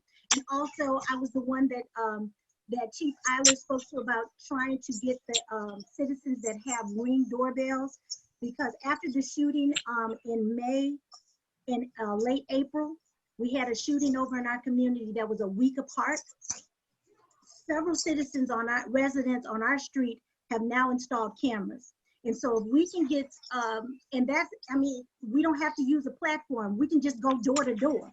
You can drive down the street and see who has a camera and who has a camera on the side of their house, or either just a Ring or a Vivid camera. And we can give that to the police department so that they can try to use that to assist in their investigations. I don't know if my 3 minutes up, but thank you. Testified. Like our group of misfit women can get together, because as you know, some women are their own worst enemy. I don't know that. I don't know what women do amongst themselves. It's a comedy drama, correct? Who is that speaking? Who knows? Okay, I'm sorry, this is the city clerk. The young lady that just talked, your name is Felicia. What's your last name?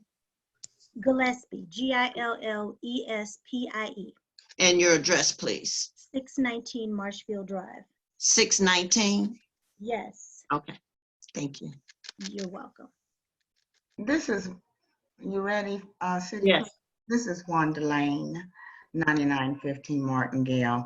I don't know what that little blurb was, but that's could be one of the reasons why these kinds of meetings may not be secure. I don't know if it was hacked or not, or if it was a citizen.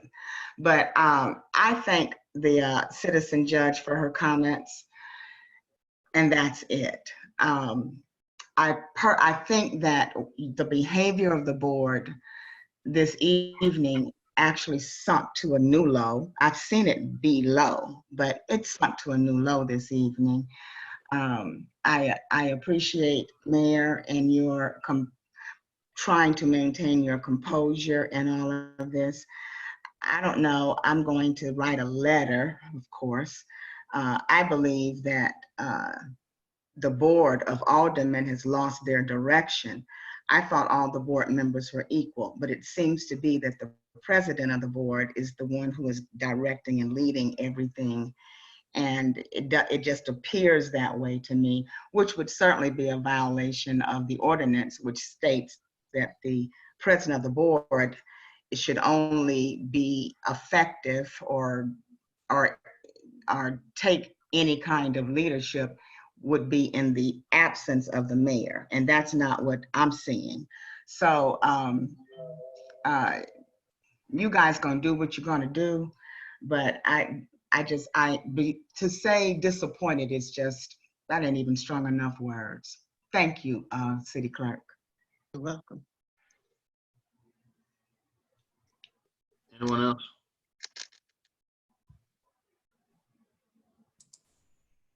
If there's no- Alicia Smith, I'm sorry, Alicia Smith, 9433 Dinky Drive. Okay, you're on. I think Felicia, I think you took the words right out of my mouth. This has been a long, drawn-out meeting, and it seems to get worse. The decorum of the board is so poor. I thank you, Mayor, for allowing the public to speak. I thank you, Alderwoman Dales, along with the other 3 votes. You guys answer my questions. Thank you. You're welcome.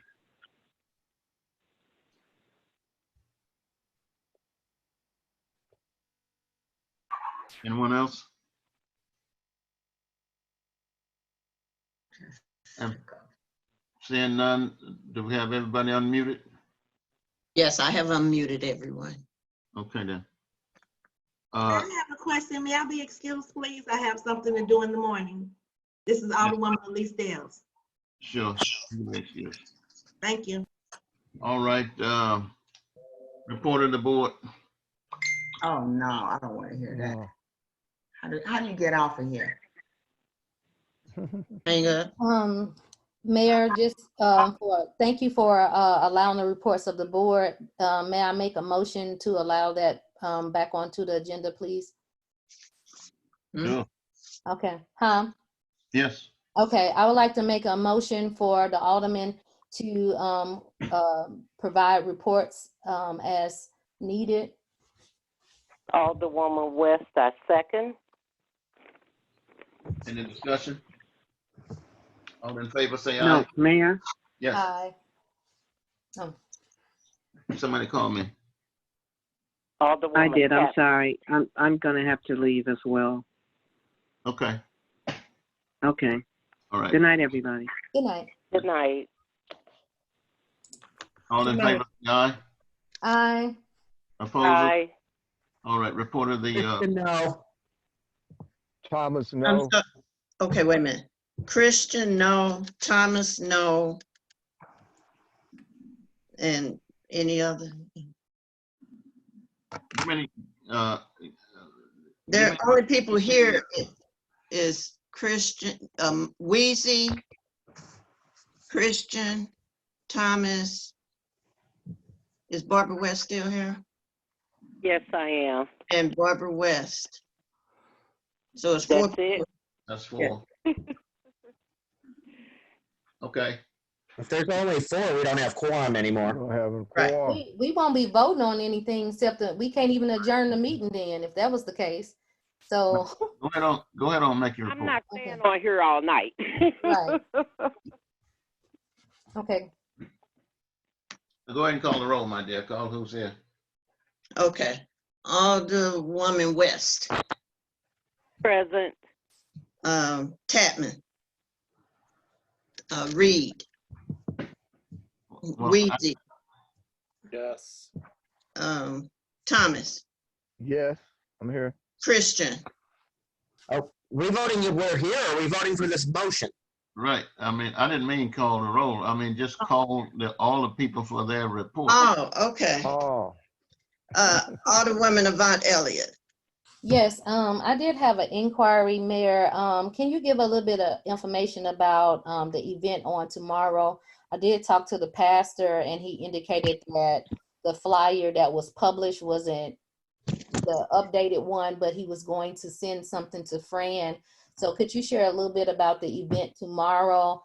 And I did have an inquiry about whether or not a MOA had to be established with Influence Church like we were doing with the COVID testing, because the board hasn't gotten details since the last time. And I do appreciate how Alderwoman Tapman had asked for a motion for it, so then it could be something board approved.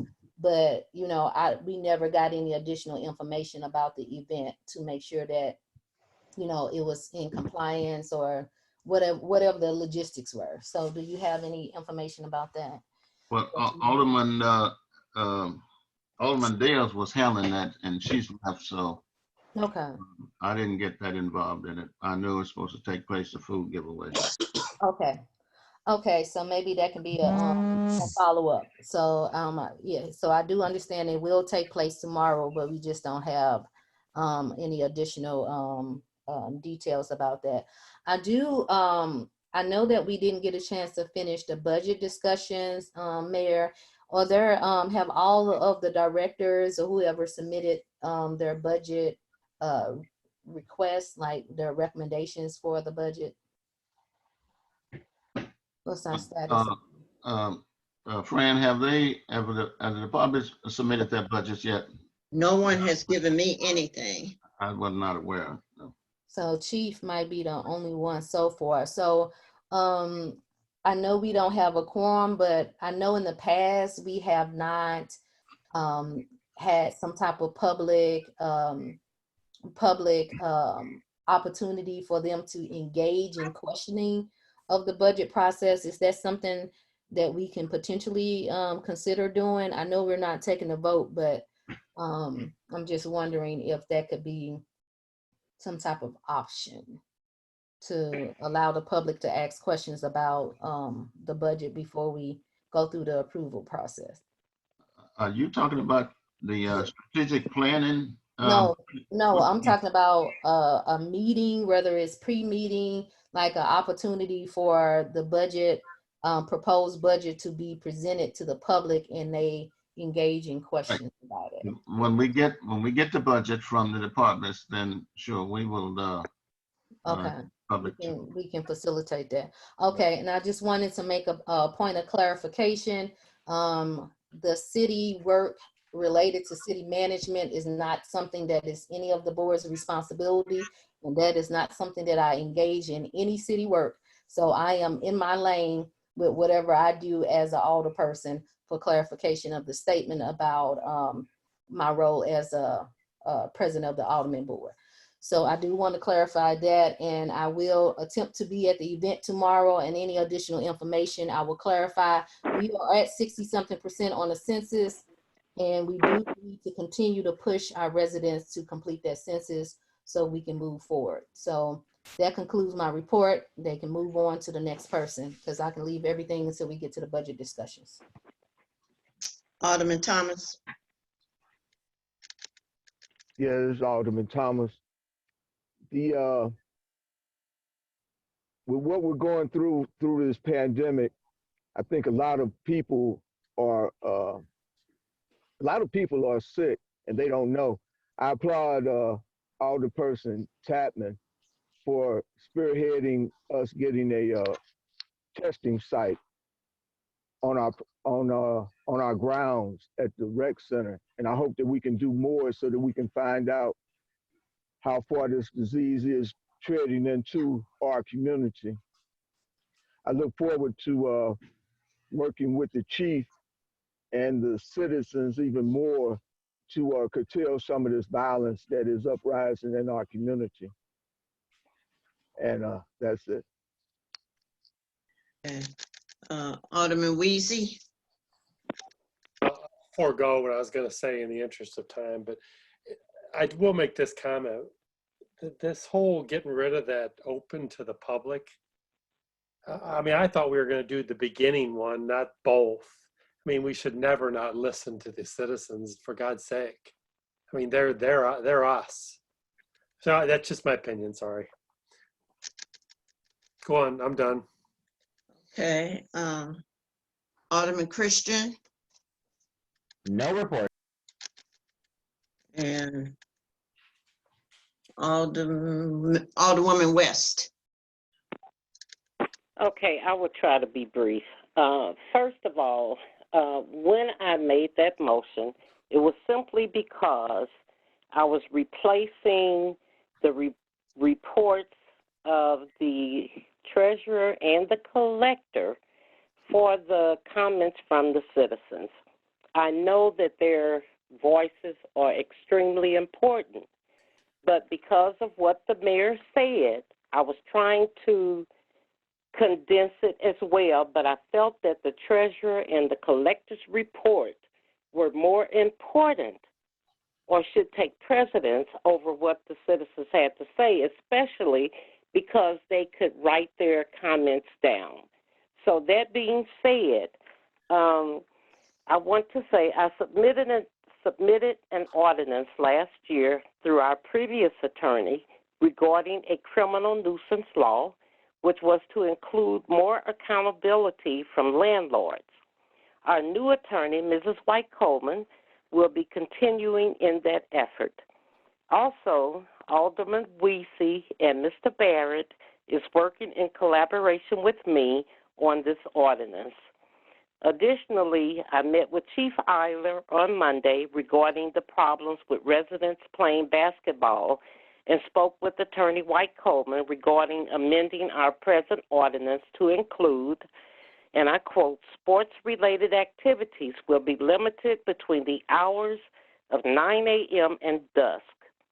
Alderman Weesey is adding amendments via the attorney as well. Also, I wanted to say about a year ago, maybe a little shorter, I spoke to Mayor Pearson regarding Section 8 housing. At a conference that I had attended, I spoke with a city manager from, I believe it was Dalewood. That city manager said that homes could be limited, Section 8 homes could be limited in Bell Fountain neighbors. However, the mayor would be the only person who could make the request. I passed this information on to Mayor Pearson, but unaware if he acted on the information or if it slipped his mind. So, Mayor Pearson, this is a reminder to you, if you can, to call St. Louis Housing Authority to see if we can limit the Section 8 houses in Bell Fountain neighbors that are for rent.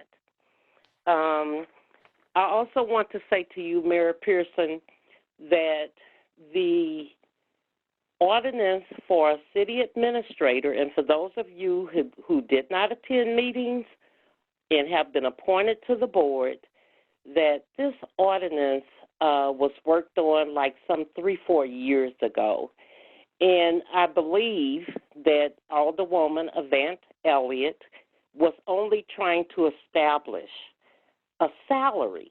We're not trying to replace Mayor Pearson, as far as I know, at this point. And I think we are all aware of the financial situation we're going to be in. I appreciate the residents who called in. Some of them have not included me in what's going on in Ward 1, but I believe they've included Alderwoman Tapman, which is their choice.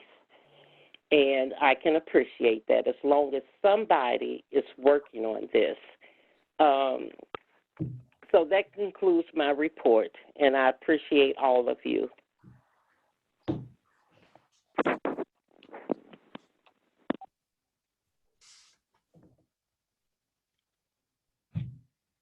Mayor, can I cut in for a second? Go ahead. I just wanted to thank Alderwoman West. Last couple months, there have been several nonprofit organizations that support law enforcement that have been providing us meals, and Alderwoman West has been involved in that as well. She has provided the police department meals, and I wanted to publicly thank her for doing that. All right. Thank you, Chief. Anyone else?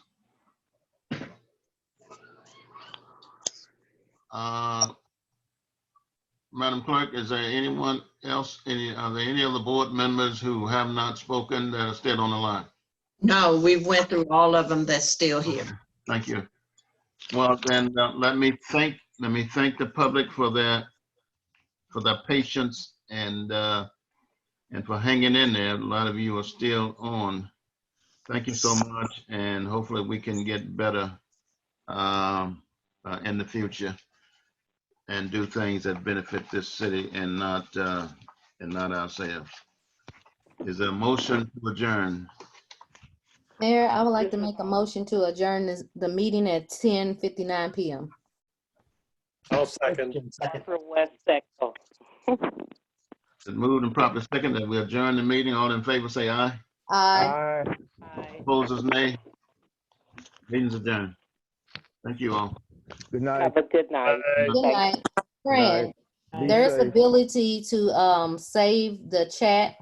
And so I don't know if you know how to do that, but I'll forward you the chat in case there are some questions that were not answered, and maybe we can have a Q&A posted on the website.